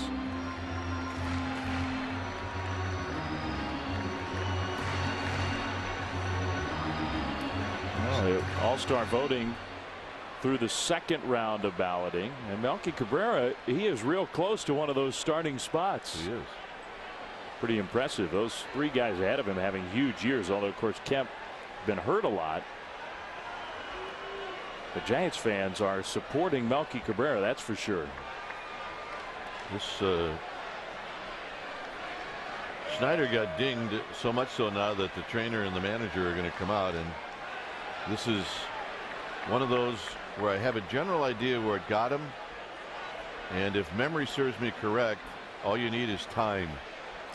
Yeah, we don't necessarily want to watch the replay to confirm, but we will. Time. Take a moment, Chris. In a lot of ways, it just makes you want to barf.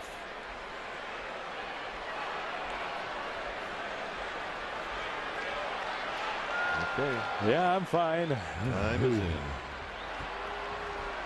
2-1 to Melky.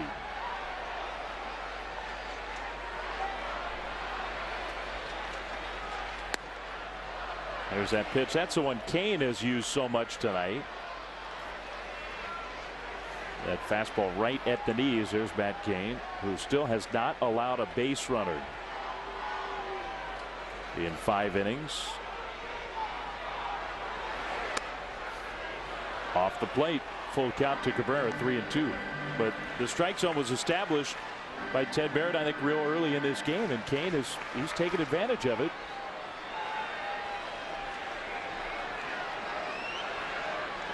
Astros pitchers have not. Cabrera chops that one very softly. Cruz, the underhand feed for the out. All right, time for Subway Eat Fresh. Yes, Kipe and Dave. Bob from Fremont wants to know. Bob's a real funny guy. Hey, Kipe, how does it feel to have Madison Bumgarner hit as many homers as you do in your career? I had a guy in the parking lot today. Oh. I pull up. He's got his kids, right? Cute wife, couple of kids. Hey, Dwayne, my daughter wants to ask you something. So, you know, I go out of my way. I walk up to the fence. Yeah. Here's Buster Posey. And this cute little thing of about 8 years old goes, "Hey, Mr. Kuiper, do you know Madison Bumgarner has as many home runs as you do?" And I gave the dad a face finger. Because clearly the dad's the one that set it up, right? She did not come up with that on her own. There's no way. So, Bob, thanks. You may think you're funny. Yeah. That's right. Stop roasting me, okay? Hey, Bumgarner's got a lot of power. I'll say this. You both have more big league home runs than I do. Yeah, that's true. And likely more than Bob has. Yeah. Although I guess we don't know for sure. Bob.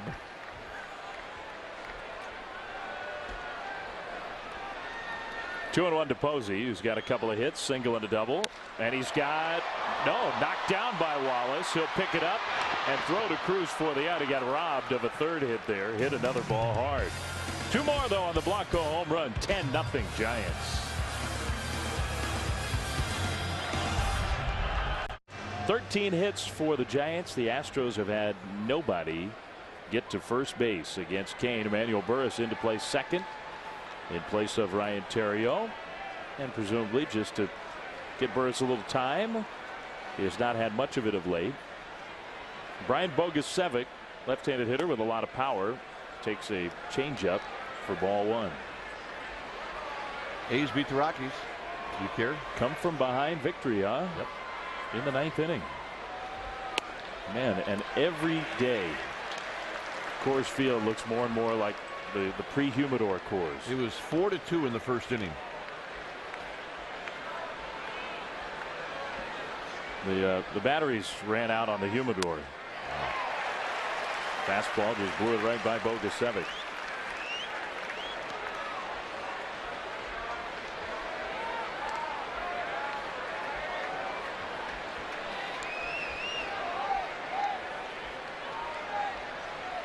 One, two.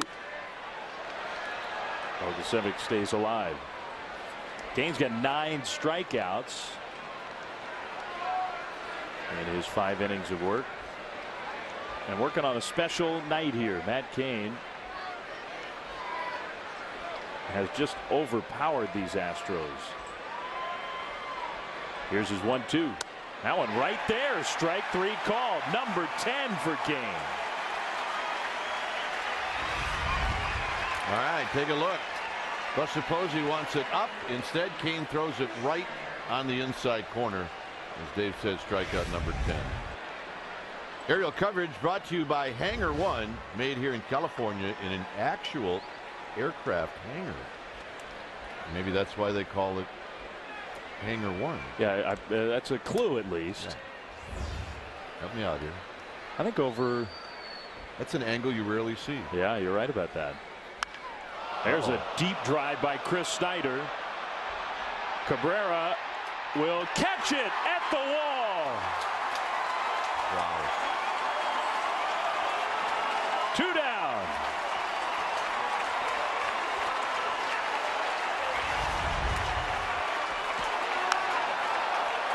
Well, we all thought this was gone. Melky Cabrera got to the wall in just a little mini leap, and he puts it away. Chris Snyder's thinking, how did that happen? In our park, that's a big fly. And Cain, I mean, you could tell he's into this. Giants fans are standing up here. And Cain, he was pumped. I think he was sure that one was at the least off the wall. So Cain still has not allowed a base runner.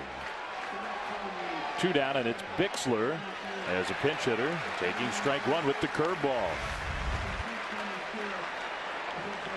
Here's the catch again by Cabrera. You know, when it was all said and done, Melky Cabrera had everything under control. Yeah.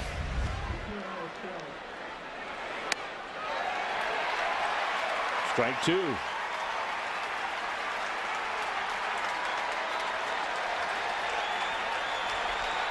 The Giants fans know that something special is going on here tonight. 0-2. Just high with the fastball, trying to get into chase.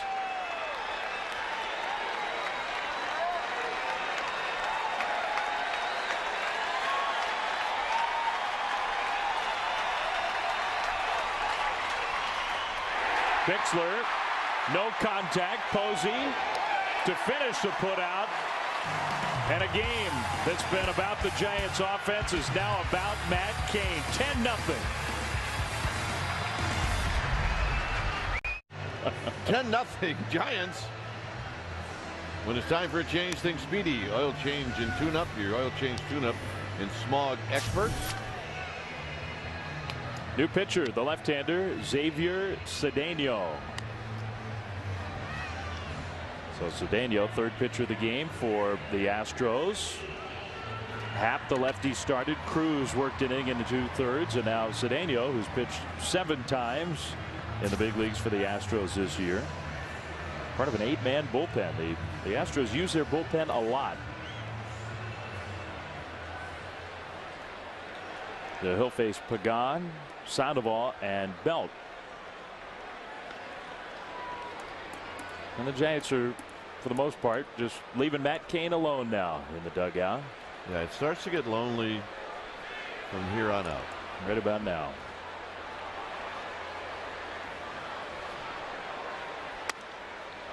And in a lot of ways, people will say, well, what is up with that? Well, the spot that Cain's in is you don't want to say the wrong thing to him. In a lot of ways, you don't have anything to talk to him about unless you're actually catching him like Buster Posey is.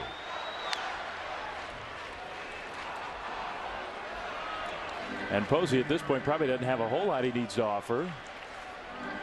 It's been working for Cain. 6 innings, 11 strikeouts, no base runners.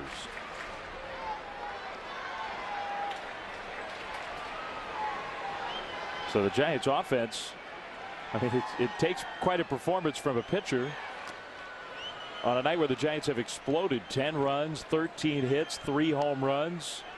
And that's at the moment being obscured by Cain's performance. It really is.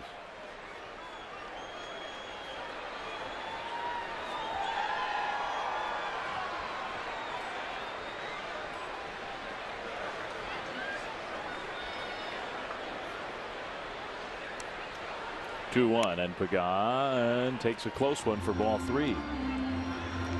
Pagan got a couple days off. Monday, the off day. Yesterday, did not start in the Giants' 6-3 win against the Astros. Just to freshen things up. He's 0 for 2 with a walk in this one. Hits that one to right field. Bogusevic just waiting for it. Out number 1. And let's send it back down to Amy G. Amy. All right, Dave. Well, earlier today I caught up with Sergio Romo, and we have a new Romo's relief for Giants fans. It's up at csnberry.com. It's brought to you by GoPro cameras. Guys, we talked a little bit about the prank that they pulled on Madison Bumgarner last night in the dugout after he hit his first career home run and gave him the cold shoulder. And then Sergio got a little bit serious and talked about why he always catches for that ceremonial first pitch. It's a good one. Romo's relief, csnberry.com. Guys. All right, Amy. Check it out. Curveball to Sandoval for a strike. And he does. He always serves as the catcher for those ceremonial first pitches. He does a good job.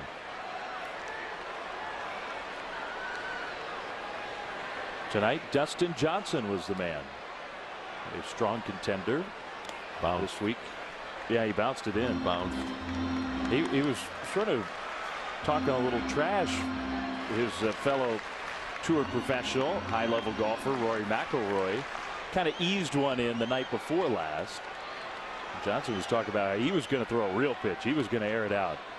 Bounced. And he bounced it. Curveball, and Sandoval pokes it down the right field line. That's a base hit.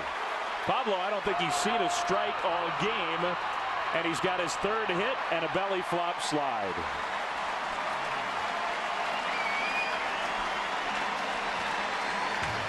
Well, the Panda with a 1-out double. Here's Dustin Johnson. First pitch from earlier. So Johnson deals.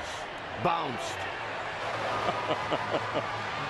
Yeah, he was a little sheepish about it. He's another one of those guys that are going to be fun to watch starting tomorrow. You know, we're leaving tomorrow, so every gadget we got is going to be watching the U.S. Open. And Dustin Johnson hits it maybe farther than anybody else. There's a curveball to Belt for a called strike. A tremendous all-around athlete. I mean, a great athlete.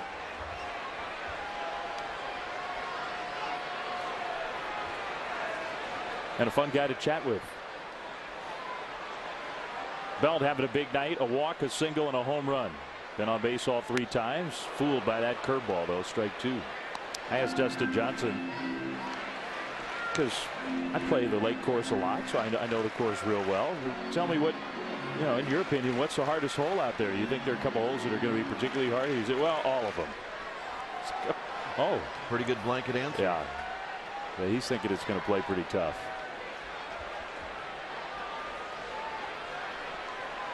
Oh, 2. Belt holds off on that curveball. Did I not read somewhere where 1 through 6 is torture? 1 through 6 is going to be torture. Although unlike Giants style where the numbers are real low. Torture means not many runs. You're going to be a lot of swings 1 through 6.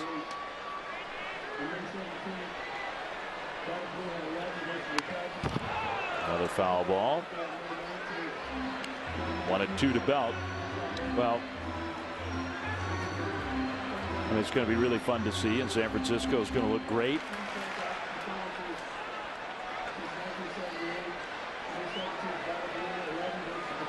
And there seems to be one group that everybody's focusing on. Tomorrow, 7:30-ish a.m. Belt slashed that one, foul. Nearly fitted it in down the left field line. Still 1-2. So Tiger, Mickelson, and Bubba all going off together.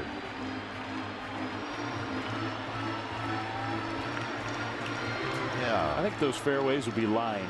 that could be a fly in somebody's bag on that one.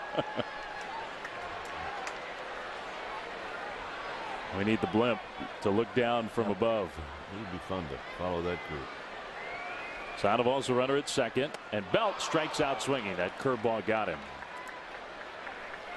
So Belt is retired for the first time of the game. 2 gone.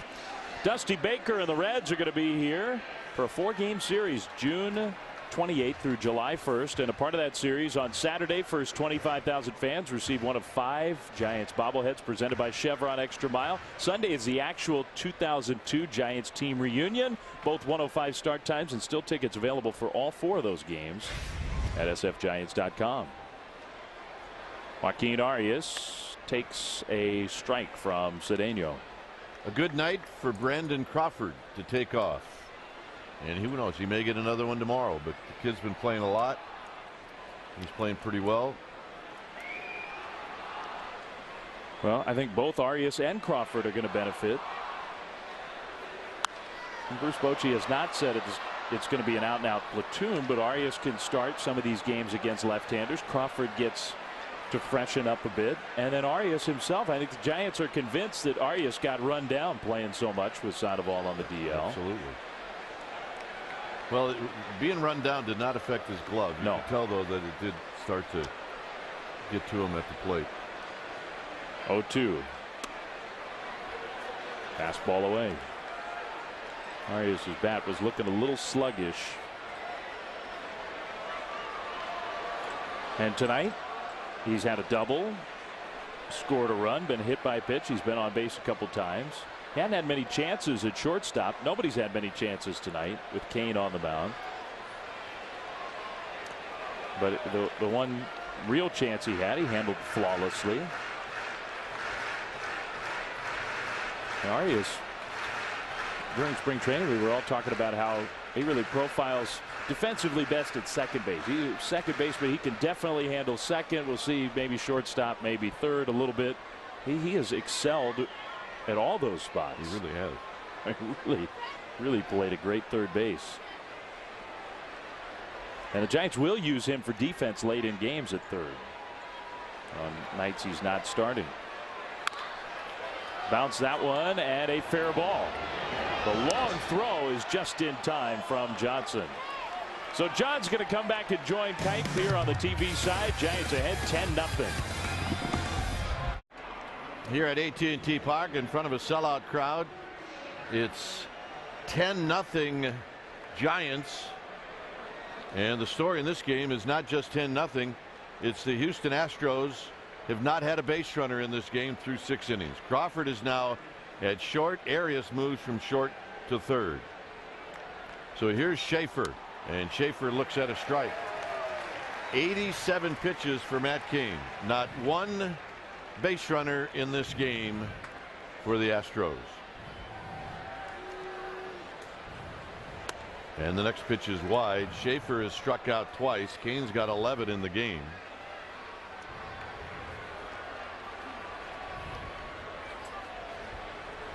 On deck is Jose Altuve.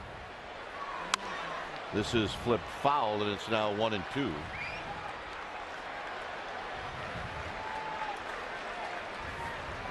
John Miller is back, so welcome back, John. It's getting exciting. It is. Dave Fleming back over to the KNBR side, it's 1-2 to Schaefer. And that bounces in. It's 2-2.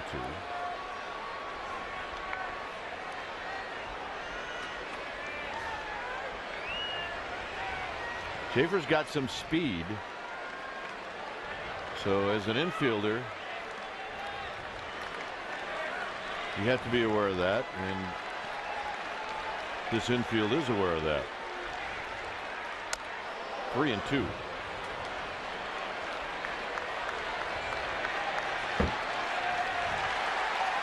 So Cain, who hasn't walked anybody, listening to that crowd.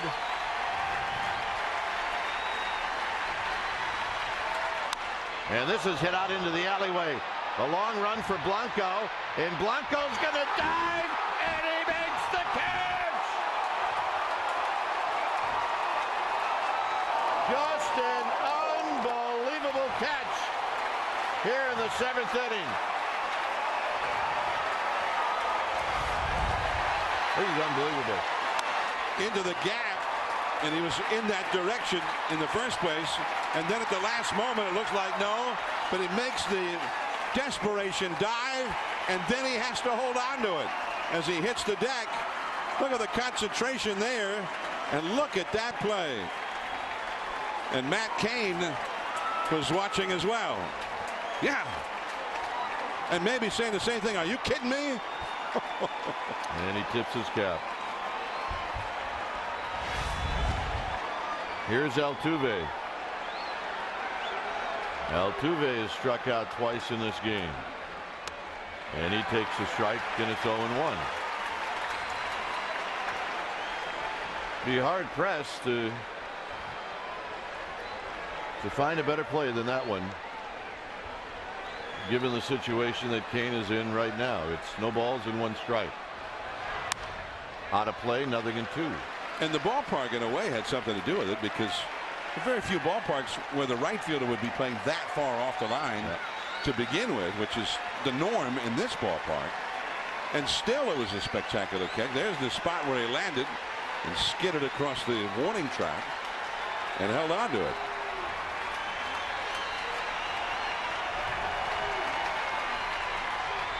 It was almost like he willed that one to land in his glove.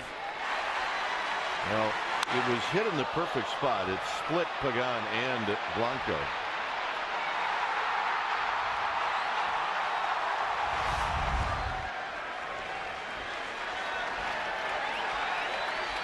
So the 1-2 to Altuve. Got him. 12 strikeouts for Cain.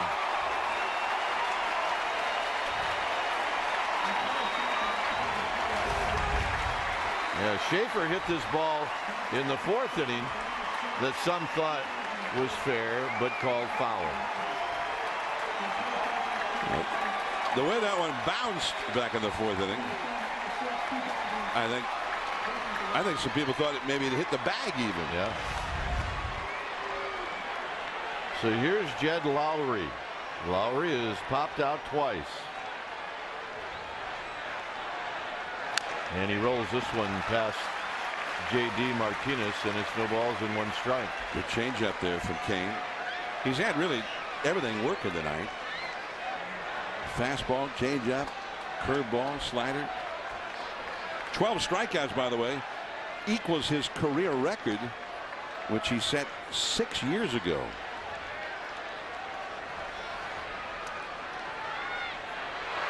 And the next pitch is high. 98 pitches for Cain. When you have a lot of strikeouts, inevitably your pitch count is going to be high by about this inning. Lowry looks at a strike. It's 1-2. Lowry didn't like that call. Said something to the umpire about it.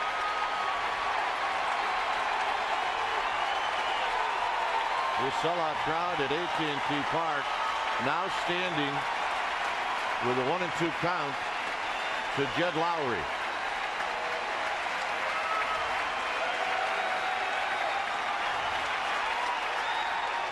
And that's in the dirt. through the wickets of Buster Posey, 2-2.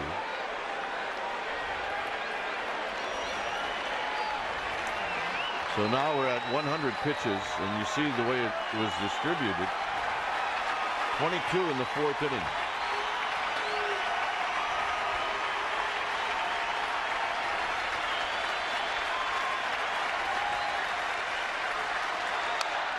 Lowry had a good rip. It stays 2-2. And Cain, to his credit, pitch 101 was 94 miles an hour. So he has had that ability over the years to get just a little bit extra when he needs to. 2-2.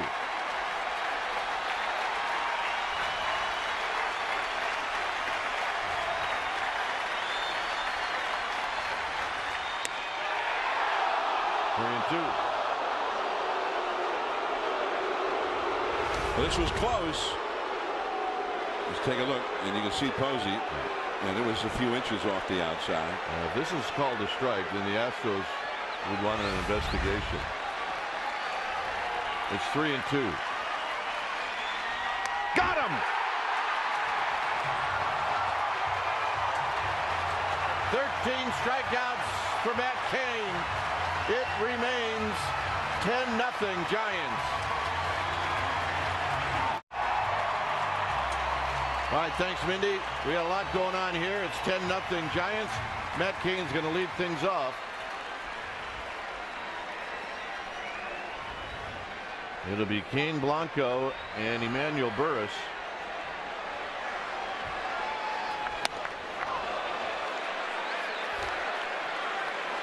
No balls in 1 strike. We were taking some guesses about what Cain might do. No, you weren't. I was. You don't have to. I said to John, I said, look, I just saw Bruce Bochy sit next to Cain. You know what? I'll bet he said to Cain, look, don't waste any energy. Just take 3 pitches. Well, he left his shoes at home plate. He swung so hard. He wanted the big fly. Oh, my goodness. Cain bounces this one to the third baseman, Johnson. And I give Cain credit. He just plays it the right way. I guess that's the only way he knows how. And he just hustled up the first base line. Yeah. Like whether he might have a chance to beat that out, the whole game depended on it. He had every right to hit it and turn and walk into the dugout. Listen to the ovation Gregor Blanco's going to receive for making that great catch in the top of this inning.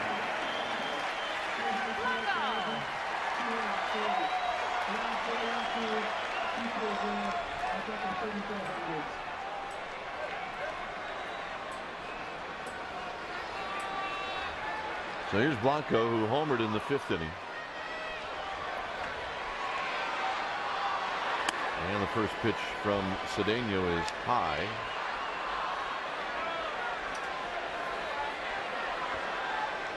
Blanco also picked up an RBI in the 2nd on a ground ball. Look out.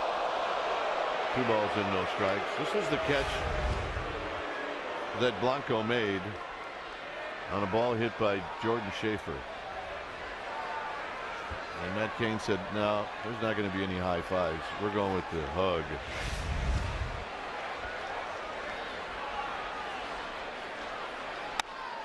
Inside corner, 2 balls and a strike.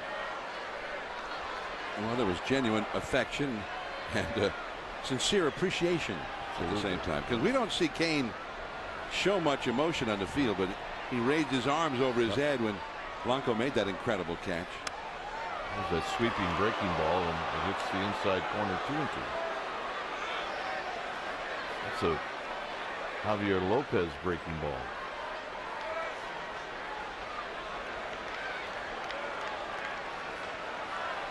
Ten runs on 14 hits for the Giants. As Blanco rolls this one foul. No runs. Nary a hit. Nary a walk. Nary a base runner for the Astros, as we are on our way to completing the 7th inning.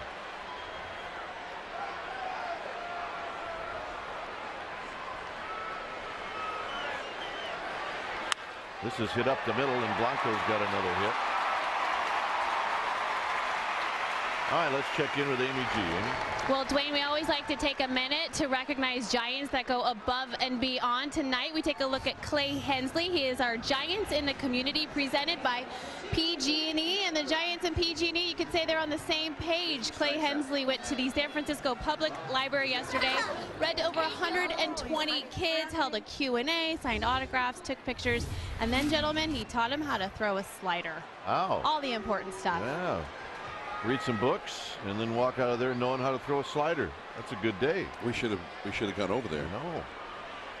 Burris, potential double play ball, 6, 4, 3, and that'll end the inning. We will head to the 8th inning as the tension mounts. It's 10-0 Giants.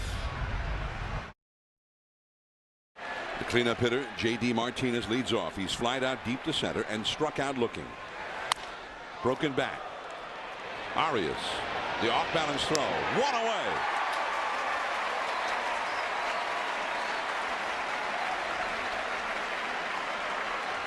Well, this was by no means an easy play.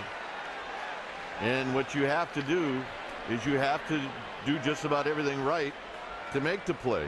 And you have to do it on the move like Arias was. So it was a good play.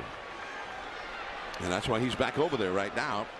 Bruce Bochy made some adjustments to the infield defense, getting his best gloves out there, which right now is Arias at third, Crawford back at short. Burris with more range than the older Terrio at second. Changeup at the knees. Strike one to Brett Wallace, who has struck out swinging twice. 2 of the 13 strikeouts Cain has recorded. Ooh, wow. Ball and a strike. A little cutter that I guess was just inside. I thought maybe it had caught the corner of the plate before it moved off. 1 ball, 1 strike to count. And did he swing? Yes.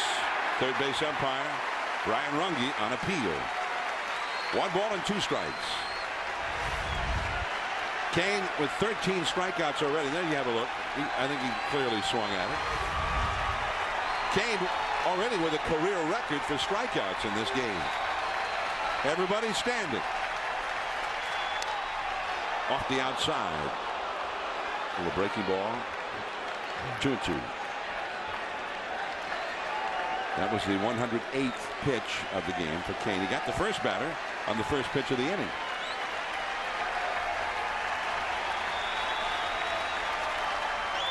In the dirt with a changeup. 3-2. Well, he has not been afraid to use the changeup 3-2. He can go a lot of ways. He might even throw a high fastball here. There's Chelsea Cain. Hard to watch. It really is.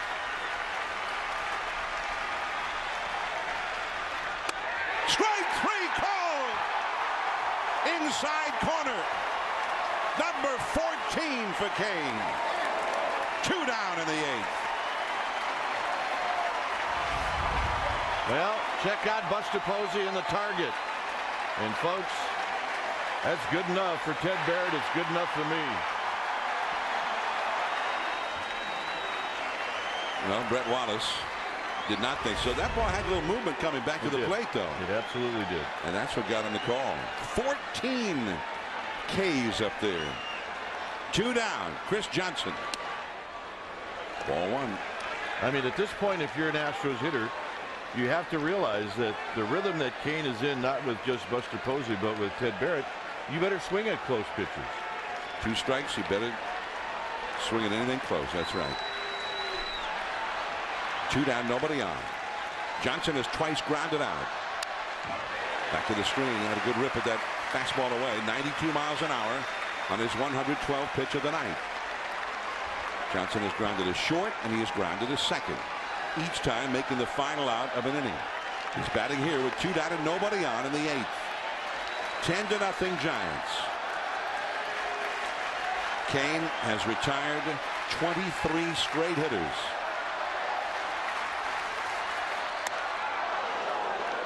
2-1.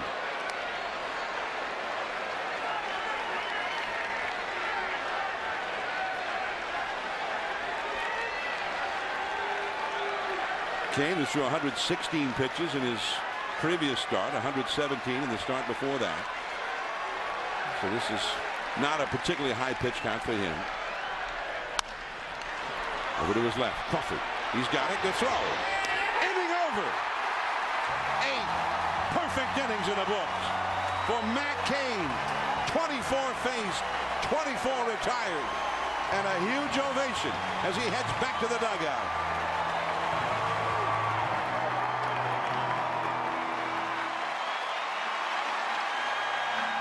Matt Cain. Now, it is not unusual for Matt Cain to flirt with a no-hitter late in a game, as the milkman grounds one to short, and Lowry throws him out. Cabrera is 2 for 5. His 2-run homer put the Giants on the board in the first inning. Matt Cain, before tonight, had taken a no-hitter into the 7th inning 5 times in his career, and it had gone as many as 7 2/3 innings with a no-hitter. Tonight, 8 perfect innings in the books for Matt Cain. And by the way, only 11 pitches thrown in that 8th inning. Pitch count is still not a big issue. Yep, he's okay. Strike 1 to Buster Posey, Matt Cain's battery mate. I can't imagine the ground ball that Crawford just fielded to get the final out of the inning. What kind of burden he must have felt. It's absolutely nerve-wracking. I had a chance to play in Len Barker's perfect game, and tell you what, defensively you get pretty locked in. You know exactly what's going on, and everything slows down a little bit. And in Crawford, you know, it was not an easy play, but it's a play you have to make. 1-2, and it did look like he got a little tricky hop at the last. And he gave ground just a little bit to get a better hop.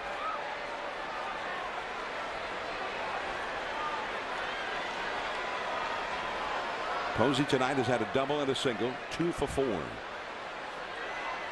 Facing Xavier Cedeno here.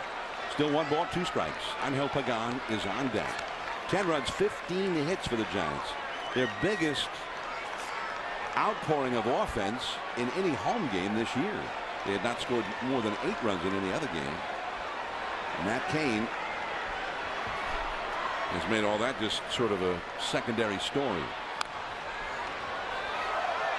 They're 1-2. That foul ball bounced right over to Pagan on deck, and he grabbed it, and he hands it to a young fan in the seats right by the backstop. Cain,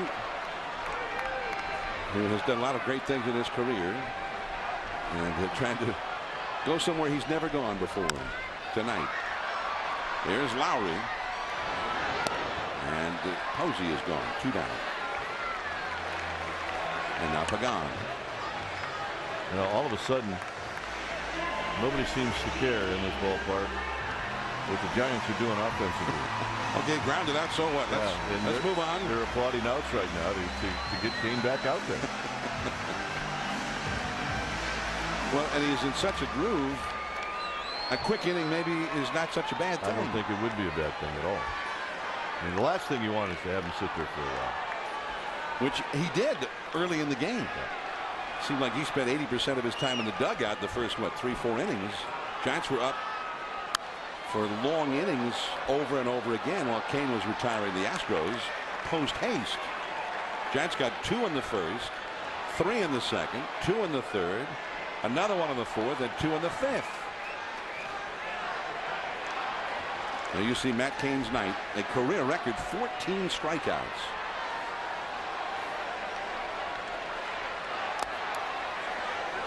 Ball and a strike now. To Pagan. No hits, no runs, no base runners for the Astros. There have been a couple of nice plays along the way. One that saved it in the 7th inning, hit by Schaefer. Then what a play that was.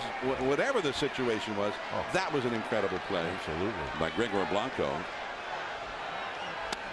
That curveball in for a strike. Also, Melky Cabrera, it wasn't anywhere close to the same kind of spectacular play, but it really excited the crowd when he went back to the wall. I thought Snyder had hit one out of the yard. I think everybody did. And then when they saw Cabrera actually looking fairly comfortable chasing it down, everybody was shocked.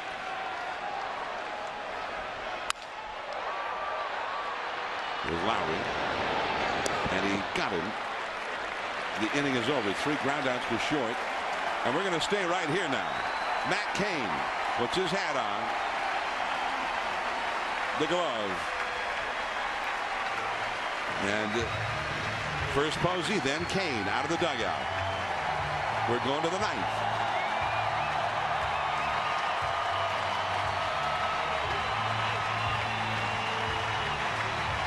Now this is where whatever your routine was prior to this inning, you're going to hang in there and do the same thing.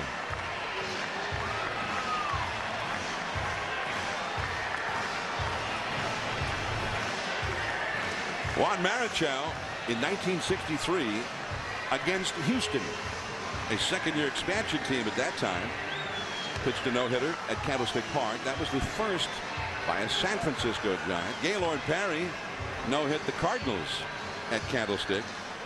That was in that stretch where Ray Washburn then no-hit the Giants the next day.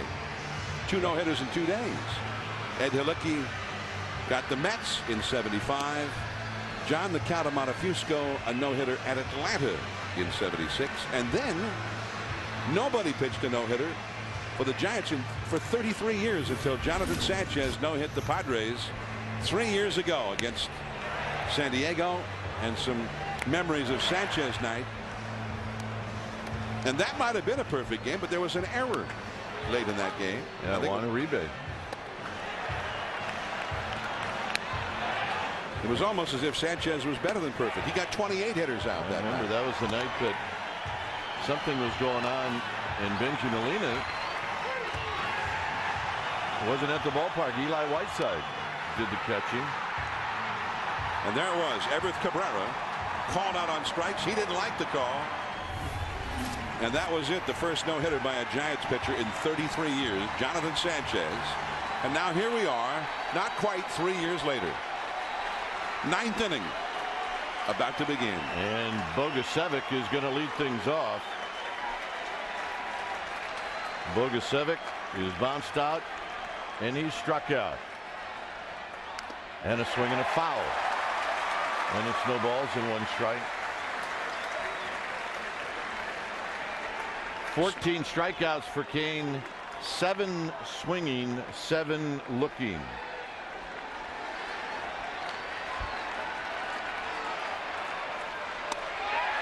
Low and away, 1 ball and 1 strike. People hanging on every pitch thrown by Matt Cain. Everybody standing.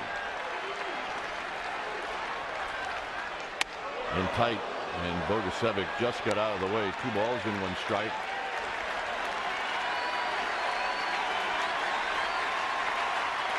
.117 pitches for Cain.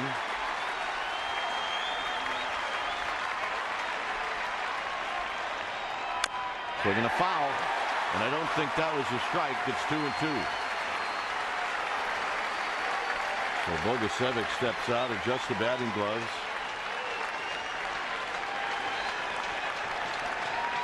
Cain, the same demeanor, no matter what. 2-2. Hit out to left field. Melky Cabrera near the line. 1 down in the 9th.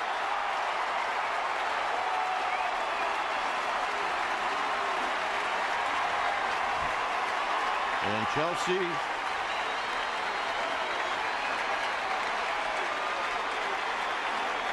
you talk about hanging on every pitch.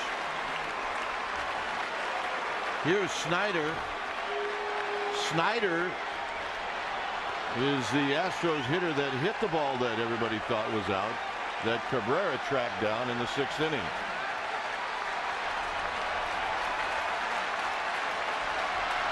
And a breaking ball is wide. 1 ball and no strikes.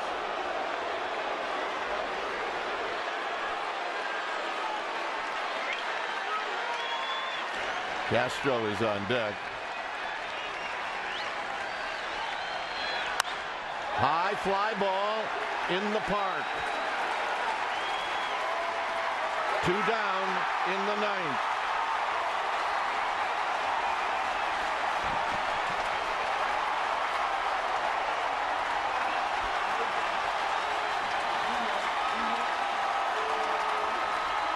And the hitter will be a local kid from Castro Valley, Jason Castro.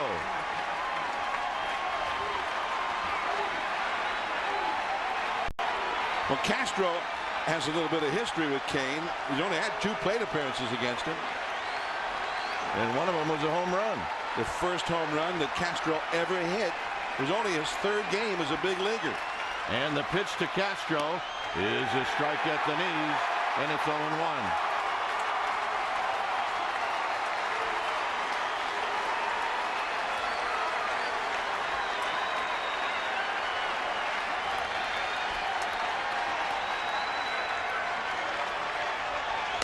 High with a fastball to even the count. 1 ball and 1 strike. Castro started last night and went 1 for 4.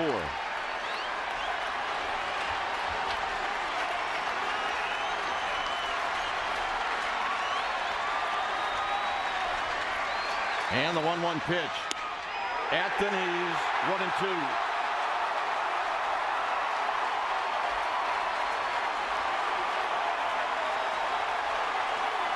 Cain appeared to look around, gazing at the upper deck, but now looking into Buster Posey. 1 ball and 2 strikes.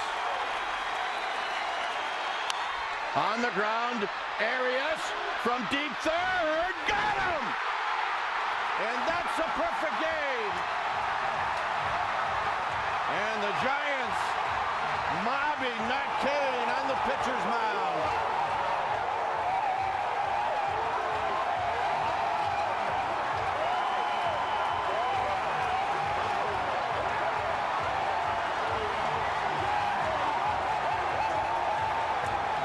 What an unbelievable performance by Matt Cain. That's the 22nd perfect game in Major League history. The last to do it was Philip Humber on April 21st of this year.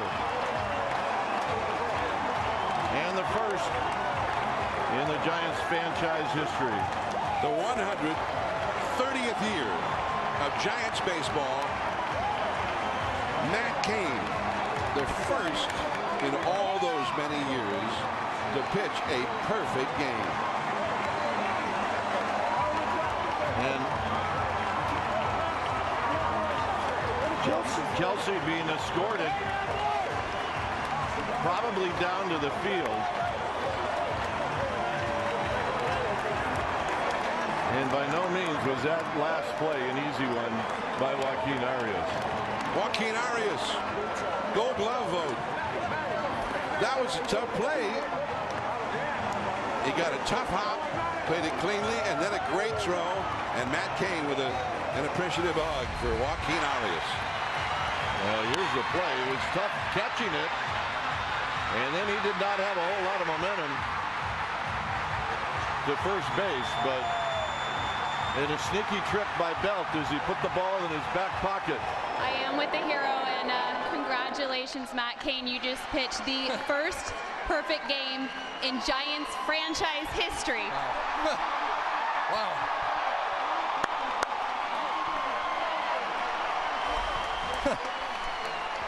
Ron Wotus just talked with me, and he said from the 6th inning, they knew it was meant to be. Let's talk a little bit about what you knew from the get-go. You seem to have everything working from first pitch tonight. Yeah, you know, I mean, obviously, we can talk about the 6th inning and the 7th inning, those 2 unbelievable catches. I mean, that right there is, that changes the whole thing. You know, obviously the defense behind me, and then the guys able to, you know, get huge run support, able to go out there and pitch comfortably, and, you know, I can't thank Buster enough. I mean, I didn't even question once what he was calling.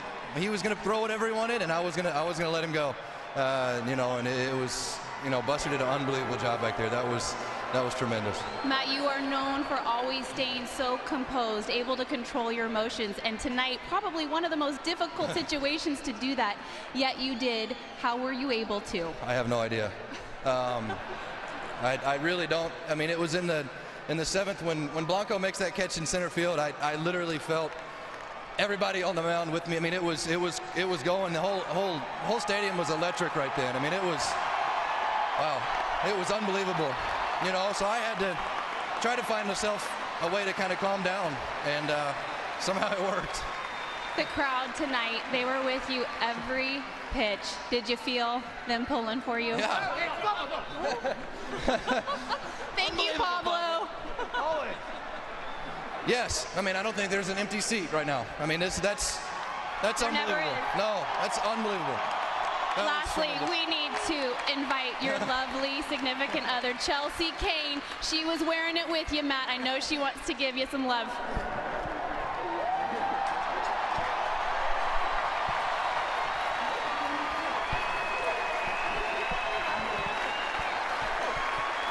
Congratulations, Matt. Job well done. John and Dwayne, let's go to you. All right, thanks, Amy. And Chelsea ruined the party. She came in, and once she gave Matt Cain a hug, that was the end of it. And I don't know, John, we come to the park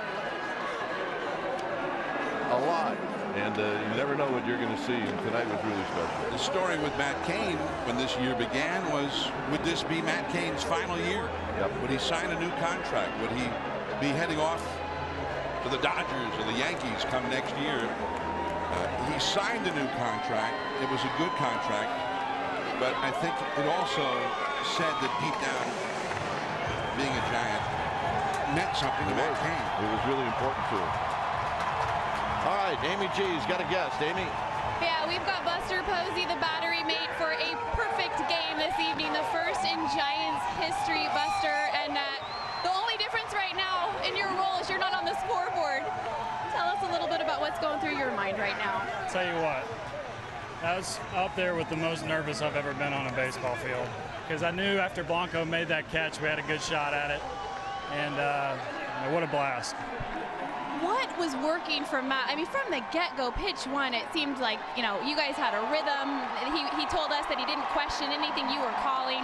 That doesn't always happen that often, clearly, for perfect games. But did you know right away he had good stuff tonight? I mean, he's been good all year. I mean, tonight was he just moved the ball on both sides of the plate so well, threw all 4 pitches when he needed to, and I mean, to go through a lineup 3 times and I give up a hit or a walk, I mean, it's still kind of hard for me to wrap my mind around. You guys put up double digits on the scoreboard for Matt tonight. How much of a factor did that play in just easing his duties out there? Well, you know what? I mean, honestly, sometimes it's harder when you have more runs up there, because you have to continue to pitch like it's a close game, and he did a great job of that. How big of a factor is the crowd when this is happening for you guys? And you know these moments are rare, and they're there with you every step of the way. Well, I mean, it's huge. I mean, we felt it in 2010 in the playoffs, and this definitely had a playoff feel tonight, and I think it's when we all play the game. This is a pretty special moment, Buster. Enjoy it. Congratulations. You come out to the ballpark, you really do expect to see something that you haven't seen before, but when you see a performance like this, you just kind of shake your head, and you marvel at what not just Matt Cain, but the people behind him, the catch by Cabrera and Blanco, and then the crowd. I mean, those are things that you really take out of this. There were memorable plays behind it, and none better, I don't think, maybe in any perfect game than the one made by Gregor Blanco. But a moment that I will take with me about Matt Cain himself, when Amy G told him that in the 130-year history of the Giants, his was the very first perfect game, and Matt Cain was, wow. I mean, he just was astonished and also greatly impressed by that, because I think being a Giant means so much to him. I mean, there's a good angle of how far Arias had to go to his right to make the play and then to make the throw. And we're seeing some pretty good speed coming out of the dugout in celebration. So. Well, it was a very good play. Easy to overlook that play. You see Matt Cain's reaction to it. But Joaquin Arias, who never played third base until this year. I asked him, I said, in the past you never, he said 2 games. And that was it. And he has just been flawless over there most of the time. And that's why he was in there. And he made that play a big one in the big moment of the game. Hey, it's a perfect game. You got to make all the plays. Otherwise, then you're just shooting for a no-hitter. So this will be a night that this crowd of over 42,000 watch tonight. And hey, the Giants win a game. But I mentioned something to you, John. I don't know, it was around the 8th inning, that with the score 10-0, Cain could pitch for the no-hitter. He could pitch for the perfect game. He didn't have to worry about what the outcome was going to be. And still a relative economy of pitches. You know, he didn't have any of those 10-12 pitch at bats. We're just trying to be so fine, and he stayed in that basic rhythm that we're used to seeing from Matt Cain. And again, I'm dying to ask Chris Snyder how well he thought he hit the ball, because our guys had some great reaction shots of him with sort of a rueful smile on his face, as if to say, this place, that's a home run, except here. So, and certainly, I think everybody did think that he had hit one off the bat. And then Melky Cabrera, and Melky, he made it look pretty easy, but he had a little jump at the end. He had to move along the wall with his back almost up against the wall as he got out there, and then made the catch. And that is when that play really kind of set the crowd off, and it never calmed down the rest of the night. It was unbelievable.